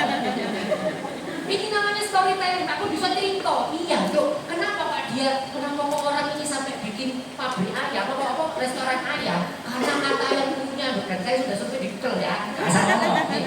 Karena kata yang punya Dok, tidak semua, orang tidak makan mie setiap hari, tapi orang makan ayam tiap hari ya deh. Rata-rata kan tiap hari makan ayam, penyetan, geprek, apalah namanya gitu. Maka akhirnya mie gacor tuh bikin pabrik sendiri namanya Dikici. Oh gitu ya, awas ngobrol perkara menonton bawa. Artinya sekali lagi, jenengan tidak usah bilang Pak Ustadz ngasih pertanyaan apa, Anda tidak perlu pertanyaan, jenengan cukup ngomong yang dia ingat seumur hidupnya, ngomong pujian, ngomong rasa sayang kita. Terus nomor 2, apa namanya? Nimpali kesukaannya dia. Dia itu senang ngomong-ngomong, itu jenengan timpali. Loh, kok bisa begitu? Loh, kok begitu? Itu yang sering saya lakukan. Dan ingat deh, wajah jenengan kudu ngomong. Ojo, lo kok gitu dulu? Kok bisa begitu dulu? Wajah jenengan kudu ngomong. Loh, kok bisa begitu? Loh, kok bisa dulu? Loh, akhirnya ya. Paniknya begitu. Gak apa-apa. Aku aja jatuh. Dan itu Yuli kamu. Ngomong itu bisa mistis loh ya.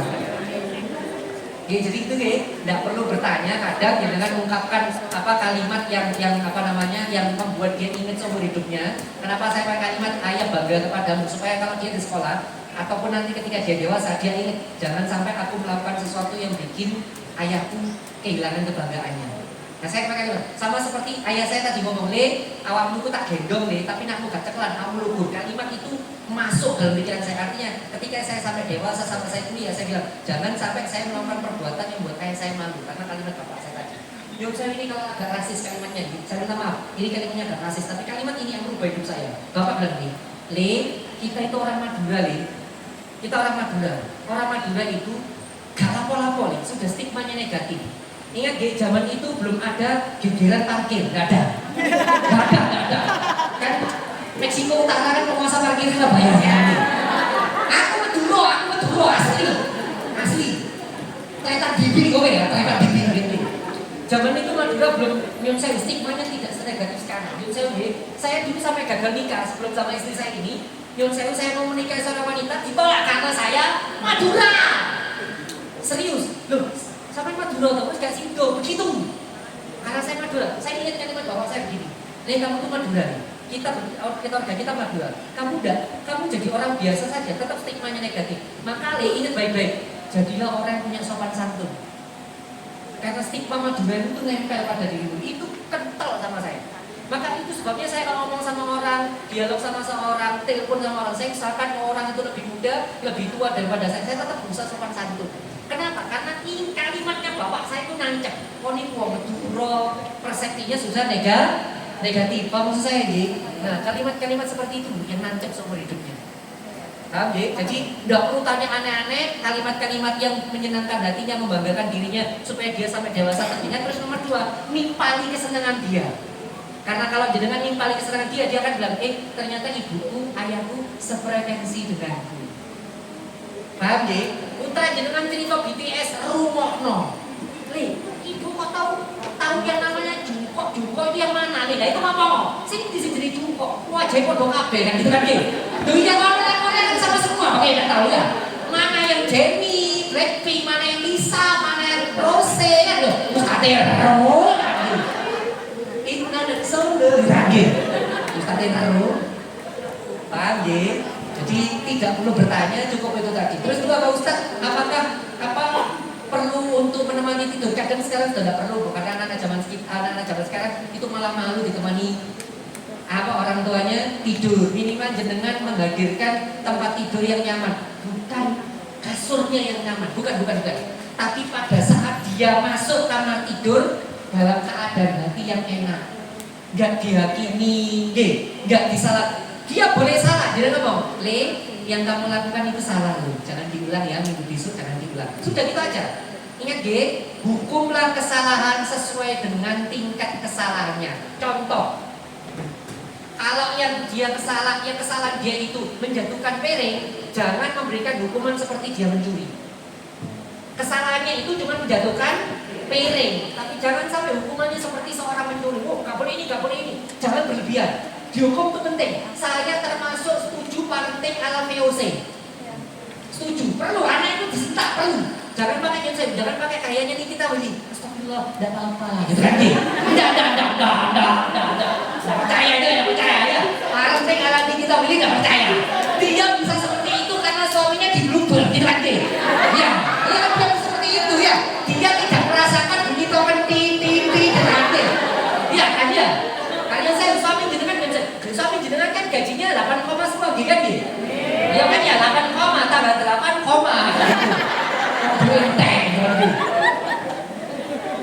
saya setuju, gak setuju model kita wali enggak. Jenengan boleh nyentak anak jenengan, nyanyi anak jenengan boleh, cuman jangan berlebihan. Harus lihat konteksnya. Salahnya ada berapa ya sudah. Saya ngomong sama istri saya, ya kalau kesalahannya itu tidak ada hubungan dengan moral, tidak ada hubungan dengan disiplin, tidak ada hubungannya dengan agama, mau teman-teman nyenai ini biasa. Tapi kalau misalnya nyun saya, kayak tadi anak saya misalnya bikin anak orang lain nangis, nah itu baru nyenainya agak teman disiplin. Tidak boleh loh bikin anak orang lain nangis. Sama seperti kamu kalau dibikin nangis, saya akan tersinggung. Nah itu kesalahannya agak berat, maka menghukumnya agak berat. Anak kita pulang di nilaimu biro 40, jangan teman-teman nyenainya. 40 itu yang saya tidak ada hubungannya dengan akhirat. Serius tidak ada hubungannya dengan akhirat. Tapi dengan dikabari gurunya, Bu ngapunten putri jenengan pas ujian nyontoh. Itu jenengan orang besar. Karena itu berhubungan dengan akhirat moral. Langsung ngomong, bukan cuma ibu dan bapak yang tidak suka, Allah tidak suka orang curang, Nah itu harus keras. Betul, saya tidak pernah mencubit anak saya tidak pernah memukul anak saya, tapi sekali pernah cubit. Gara-gara apa? Anak saya marah, kelempar HP, kena bundanya, kena mata istri saya, tapi mau kelemparnya itu nggak saja. Kena mata istri saya terus berdarah. Ingat, saya tidak pernah nyentak anak saya, tidak pernah marahin. Itu tak panggil, sini duduk. Dia duduk tak cewek, seragam. Aduh ayah tak tanya, sakit. Dia bilang, ayah itu cuma nyubit, tidak keluar darah, sakit. Lihat bunda itu. Matanya keluar darah, jauh lebih sakit. Ayah minta maaf sama bunda. Dia bunda maafkan. Dan dia ingat, ayah memang tidak pernah marah, tapi sekalinya marah menyakitkan. Dia harus punya orang yang dia sayangi, dan dia harus punya orang yang ditakuti atau berwibawa buat dirinya. Harus begitu, nyun saya harus itu. Dan jenengan bapak ibu kudu janjian. Harus janjian, nek mari sing wet ibunya nyeneni, jenengan ndak usah ikut nyeneni. Dan ndak jangan ojo tama, ojo sakno. Jangan ya. Biarin habis dimarahin bundanya jangan wis apa. Dalam hati kapok, syukur ya nih. Atas baliknya Bu, kalau suami habis nyeneni, jenengan diem wae wis. Jangan bela, jenengan jarno. Jenengan berdua itu harus kompakan. Paham maksud saya nggih? Baik, jadi sih nggak perlu jenengan jenengan datang ke kamarnya dan yang penting memberikan kesempatan dia tidur dalam keadaan nyaman. Jadi usah diseneni. Nah itu yang sering ketinggalan. Saya ngomong Pak Ustadz gimana caranya supaya nggak ketinggalan? Kasih hukuman. Seperti yang saya lakukan tadi ya. Dulu karena kamu sudah dinasihati ayah 3 tahun dari SD kelas 1 kelas 2 ini sudah kelas 3 loh. Dan logis, harus logis. Nanti kalau kamu dewasa, ayah dan bunda sudah tidak ada, kamu sudah jadi orang tua, sudah bekerja, misalnya laptopmu ketinggalan, minta tolong siapa untuk nganterin? Gak bisa kan? Nah supaya hidupmu berubah dong. Ayah terpaksa, itu saya ngomong, ayah terpaksa menghukummu. Asli nih bapak ya gak teko. Saya tahu betul saya udah teko, tapi mau ayah terpaksa hukum. Ini sudah selingkuh Bu. Dia ada kantor TV tidak boleh. Saya bilang, Duk, kalau kamu konsisten seperti ini, rapi, barang rapi, piring diletakkan di dapur. Kalau ini konsisten sampai minggu depan, bukan hanya hukumanmu yang tak tarik, nanti kamu minta beli mainan apa, ayah belikan. Setelah saya memberikan hukuman, kan dia nanti melakukan disiplin. Oh saya kasih reward, nanti ayah kasih juga. Tahu maksud saya ini? Makanya jadi tahu kenapa anak saya telepon, cuma minta ayah belikan, karena dia tahu ayahnya pasti membelikan.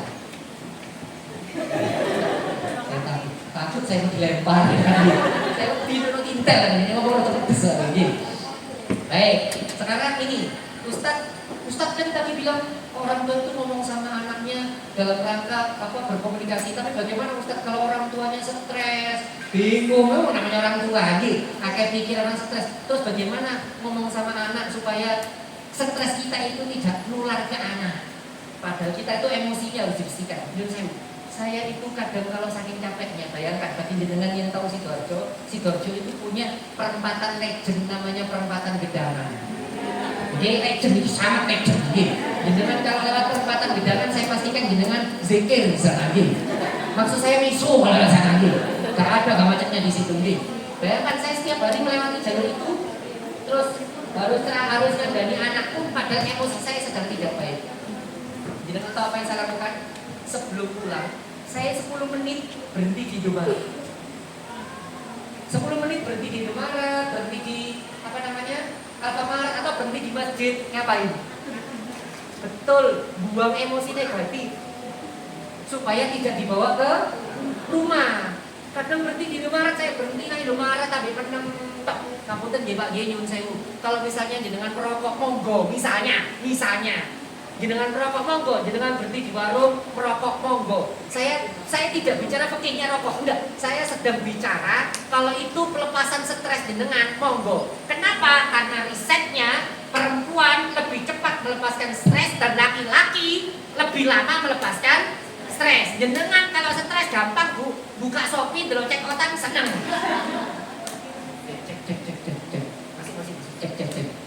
Cek. Dia ganti aja ini cek. Baik.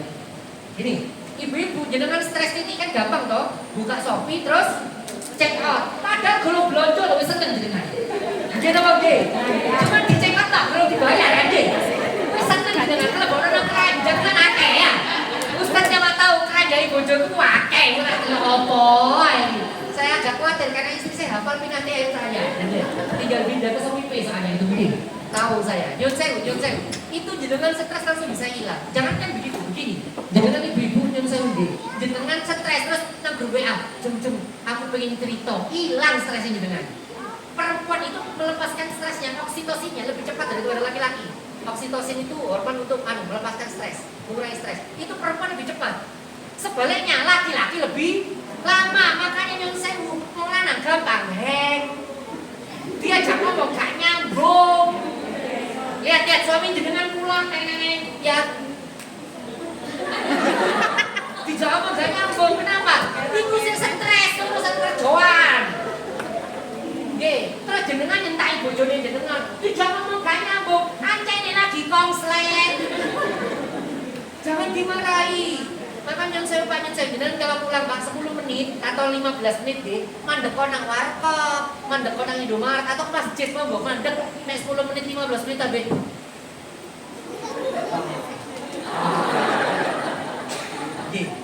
supaya nggak nyampe rumah itu energi negatifnya ke bawah. Betul, nyun sewu. Kalau saya nyun sewu nggih, saya kan di mana-mana biasanya motor. Itu di motor tuh biasanya ini apa? Banyak jajan gitu kan nggih. Pakai mau jajan dia. Jenengan tahu masalah lakukan itu menghilangkan stres. Berhenti lihat ada tukang beca ngasih jajannya satu. Berarti semua jajan terkantek kok tak kabeh siji-siji. Itu hilangkan stres saya. Lihat wajahnya mereka, matur nuwun nggih Pak, itu langsung hilang stres.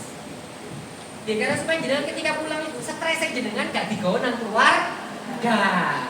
Nah, kalau jenengan ibu-ibu, Ustaz, saya ini pengen ngomong sama anak, tapi stres ya iku mau Bu, dele hiburan. Ngomong ambek tong gok, dan saya bahasa penda ikan deh. Ustaz ngajari rasa-rasa boten. Tapi yang namanya perempuan itu juga butuh pelampiasan stres. Dan kadang pelampiasan stres jenengan itu cukup check out. Check out itu loh pari dengan kadang nggih. Check out terus lihat berita-berita terbaru tapi coba perasaan-perasaan itu lotok aja doai. Astagfirullah, 200 juta kan nggih. Ya, dan sebagainya itu dengan butuh pelampiasan stres supaya kalau ngomong sama anak nyun sewu supaya anaknya tenang, tapi jangan sampai pelampiasan stres dengan cara memberikan stresnya ke bapak. Jangan ke stres, mau gurung bojoku mulai. Ya sini ya, wih, iku jenenge minda stres. Mari saya wedo ilang sing lanang sing stres. Tidak ada orang yang tidak stres itu tidak ada. Orang pasti ada stresnya. Kadang saya ngomong Pak, saya kadang karena pulang itu terlalu malam, istri saya ngajak diskusi yang penting saya bilang, yang maaf yo, pikiranku lagi tidak enak. Boleh ya dikasih waktu 30 menit. Saya masuk ruangan kerja saya kalau bikin naskah itu saya tutup tak kunci. Maaf ya yang saya ngomong sama istri saya, ya maaf yo, maaf nanti setelah ini kamu mau minta apa saya nanti tak turutin ya mau jalan-jalan kemana gitu. Maaf yo 30 menit tak tutup pintunya. Istri saya sudah apa? Daripada kamu nanti ngomong sama saya ikut nyentak, ini kepala harus pecah soalnya. Dia bisa dipahami deh, itu harus dihilangkan dulu stresnya tuh sebelum ngomong sama anak atau sama suami. Satu, dua, Nah, terus tadi Pak Ustadz gak tega, dia kudu gelem gak gelem kudu teko. Gelem gak gelem kudu teko. Nyun sewu. Halo ibu-ibu. Halo ibu-ibu. Nama saudara Muhammad. Nyun sewu begini. Lebih baik anak jenengan loro saiki daripada loro nanti ketika dia dewasa. Permisi ya, ini saya mau agak keras. Lebih baik anak jenengan menghadapi kerasnya di rumah daripada nanti dia menghadapi kerasnya di luar rumah. Betul, di luar rumah itu jauh lebih keras. Maaf ini kalau nggak sopan lagi. Kenapa kok Gen Z itu dikatakan generasi yang mudah resign? Nek ngelamar kerja titik-titik resign. Nah, karena kurang tahan mental. Kalau dalam bahasa Jawa kurang tata. Ya kenapa? Karena wong tua nih gak tegoan. Bela dia nangis, aduh jangan nangis. Ya Allah, dia ibu ya dia jelek ibu. Apa kata orang dia? Sing nakal dalane. Karena jenengan gak tegoan, kan kudu tego Bu, harus ada tegonya. Ben anak ini kalau bahasa Jawa jadi tata. Betul loh, maaf jadi saya tidak mengajarkan sesuatu yang buruk enggak. Tapi saya dulu di ITS ospeknya soro. Saya dulu teknik mesin ITS terkenal, ospeknya paling parah Bu. Saya tolong jangan direkam ya. Jangan rekaman aja. Rekaman kasih itu rekaman. Parah ospek teknik mesin ITS zaman saya itu parah, kakak karuan. Tapi karena itu kami tatap disentak bos itu gak jalur resign. Anaknya zaman sekarang disentak bos resign. Karena nyun sewu kadang orang tua ini gak tegoan.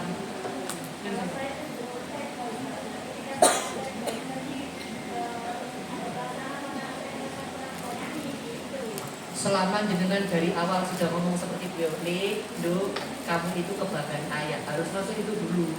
Sebelum tegoan, jenengan harus ada kalimat itu dulu. Dan itu ngomong seperti itu tidak bisa sehari 2 hari Bu. Setiap hari ngomong seperti itu. Saya setiap hari ngomong, kamu adalah kebanggaan ayah nomor 1. Tiap hari saya ngomong kayak gitu. Tiap hari. Mungkin dia akan bosen, tapi dia tahu betul bapak ayah ngomong kayak gini ini asli keluar dari hatinya. Yang saya ceramah.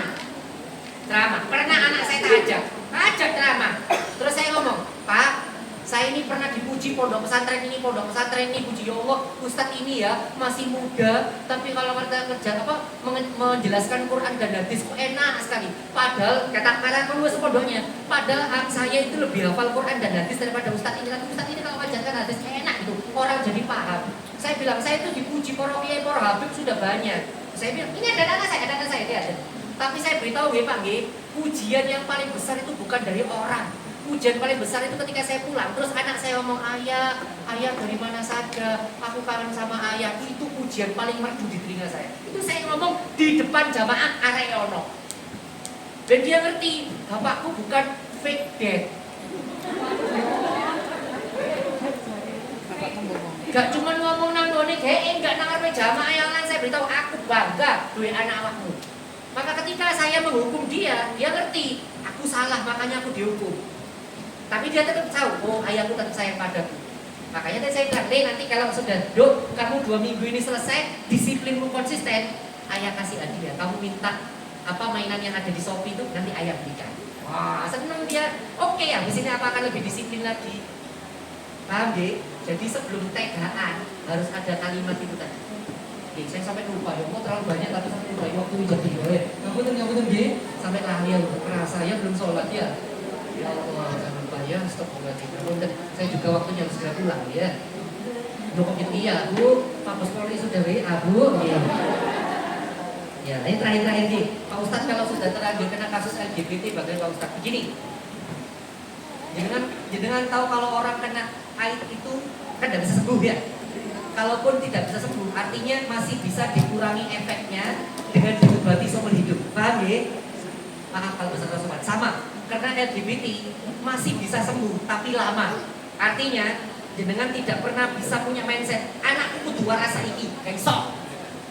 Saya ulangi kalimat saya, kalau naudzubillah min dzalik, ada keluarga jenengan yang kena LGBT, jangan berharap langsung bisa sembuh instan. Karena dia kena LGBT-nya juga lama, itu pelan ditarik akhirnya dia jadi ikut. Tidak bisa dengan berapa Ustadz, aku pengen dia sembuh, tidak bisa. Ambil keceplosan nama sekolahnya saya mas. Kalau sekolah terkenal yang Surabaya, sekolah mahal, sekolah Islam mahal di Surabaya. Hampir nggak usah disebut namanya, bukan Al-Azhar, bukan Hikmah. Terus nggak usah disebut jenenge, bukan. Berarti DLI At-Taqwa. Ketemu jana, kan gitu. Kalau sekolah terkenal, saya ngajar anak itu, saya bilang yang psikolog itu sekali lagi murid beda yang lain, ini S2 psikolog UNER minta bantuan saya, murid ngaji saya juga. Dia minta bantuan, ada seorang anak SMA yang saya dia berubah jadi LGBT, yang normal. Kasus ini terjadi tahun 2012, belum ramai seperti sekarang. LGBT belum ramai seperti sekarang. Kasus ini terjadi 2012. Jangan tahu dia jadi LGBT gara-gara apa? Gara-gara melihat KDRT di rumahnya. KDRT apa Pak Ustadz? Yang menyiksa itu bukan bapaknya, yang menyiksa ibunya. Ibunya yang lempar gelas, ibunya yang mukul bapaknya. Bapaknya diem aja tidak lawan. Dia melihat itu, dia menyimpulkan ternyata dia cerita sama saya, perempuan itu menjijikan. Semenjak itu dia tidak suka perempuan. Sampai dites sama teman saya psikolog. Namun tadi tesnya itu ada frontal. Dikasih foto perempuan telanjang, gak ngefek Bu. Saking bencinya dia sama ibunya. Dianya suka sama laki-laki. Oh, apa yang kita lagi? Jadi penyiar radio saat itu, sekarang sudah ada. Jadi salah satu penyiar radio terkenal di Surabaya saat itu. Dia ini sopo terus dikerek jauh sah. Ini rasa perangsang. Merdeka Wijaya. Wes tak aku.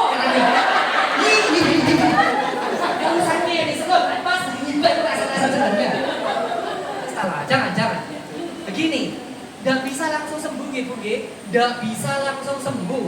Ini butuh waktu yang lama Pak Ustadz. Terus bagaimana Pak Ustadz supaya dia bisa sembuh? Nomor 1, kita tidak membenci orangnya, kita tidak mengasingkan orangnya, kita tidak mengusir orangnya, kita tetap harus terima orangnya. Kamu anakku, kamu keluargaku, kamu saudaraku, kamu muridku, tetap tak terima. Jangan diasingkan, jangan dimusuhi, tetap diterima. 2, apa itu Ustadz? Jangan dinormalisasi penyimpangannya. Contoh, kalau dia sudah mulai guyon kelembeng-lembengan, jangan ketawa. Betapa banyak di antara kita nonton di televisi atau guyon cowok yang kelembeng-lembengan dengan guyu. Itu menormalisasi, enggak guyu. Masih lucu cowok guyu, enggak. Itu guyonan lembeng kok. Dari awal kita kecil-kecil yang kayak gini, mentertawakan yang lain. Kan banyak konten kreator yang LGBT kan ya. Bikin konten yang maaf, yang lucu-lucu tapi dari yang lembeng-lembeng. Jangan ketawa, jangan di follow. Kenapa? Itu menormalisasi lembeng sejak awal. Saya adalah orang yang marah. Tahun kemarin marah, saya ngomong di medsos saya itu marah-marah saya. Gara-gara apa? Ada anak SD perpisahan kelas bikin video joget di TikTok, dia pakai seragam kelas 6 SD, dia joget begini. Ten ten ten ten ten, hey, ten ten ten ten ten, ten. Ada anak satu, dia duduk berdiri, teman-temannya duduk, gurunya ikut duduk dan gurunya ikut joget. Yang bikin saya marah, gurunya ikut joget pakai seragam, guru, muridnya ini joget pakai seragam sekolah, ini saya marah. Seragam sekolah kok joget-joget, cici. Dua, yang bikin saya marah lagi, ini anaknya di depan joget kelihatan cara jogetnya itu calon boti. Tahu gak video ini viral ini? Yang nenek itu kelihatan jogetnya itu lembeng. Lah kok didiamkan sama guru, marah saya. Lo kok dicari ini boti? Harusnya dikirimkan ke KDM, biar ke militer ke barat. Ya, biar dia ikut pelatihan kopdes, setuju saya. Harus itu. Oke, jangan dinormalisasi. Orangnya kita terima, orangnya kita tetap ajak guyon. Tapi kalau dia sudah guyon, sudah ngomongin guyonnya kelembeng-lembengan, jangan ketawa. Jangan ketawa, seneng nunjukkan wajah datar. Kenapa? Karena sama seperti kita nanti kalau ketawa mengiyakan menormalisasi perbuatan dia. Oke, teman saya yang lembeng ya ono beberapa, tapi netes guyon lembengan itu saya diem, kayak ikut ketawa. Gak tambahnya Akika jeng gak usah wis tenang ae. Ya tetep tak nih, tapi saya wis gak. Sama kalau jenengan punya keluarga seperti itu, nomor satu jangan disisihkan, jangan dihukumi, jangan disingkirkan, tetap terima dia apa adanya. Nomor dua, jangan dinormalisasi. Jangan normalisasi. Nomor tiga, potong. Apa maksudnya Ustaz potong? Potong gumbulane. Dia dipotong. Saya langsung ngomong sama yang konsultan ke saya, Mas nyun sewu, teman jenengan yang kayak gitu siapa saja? Ini. Saya langsung ngomong sama orang tuanya, Bu, orang-orang yang ini jangan boleh lagi main ke rumah ini. Langsung potong. Dia boleh berteman dengan siapapun, tapi jangan lagi berteman yang seperti itu. Kenapa?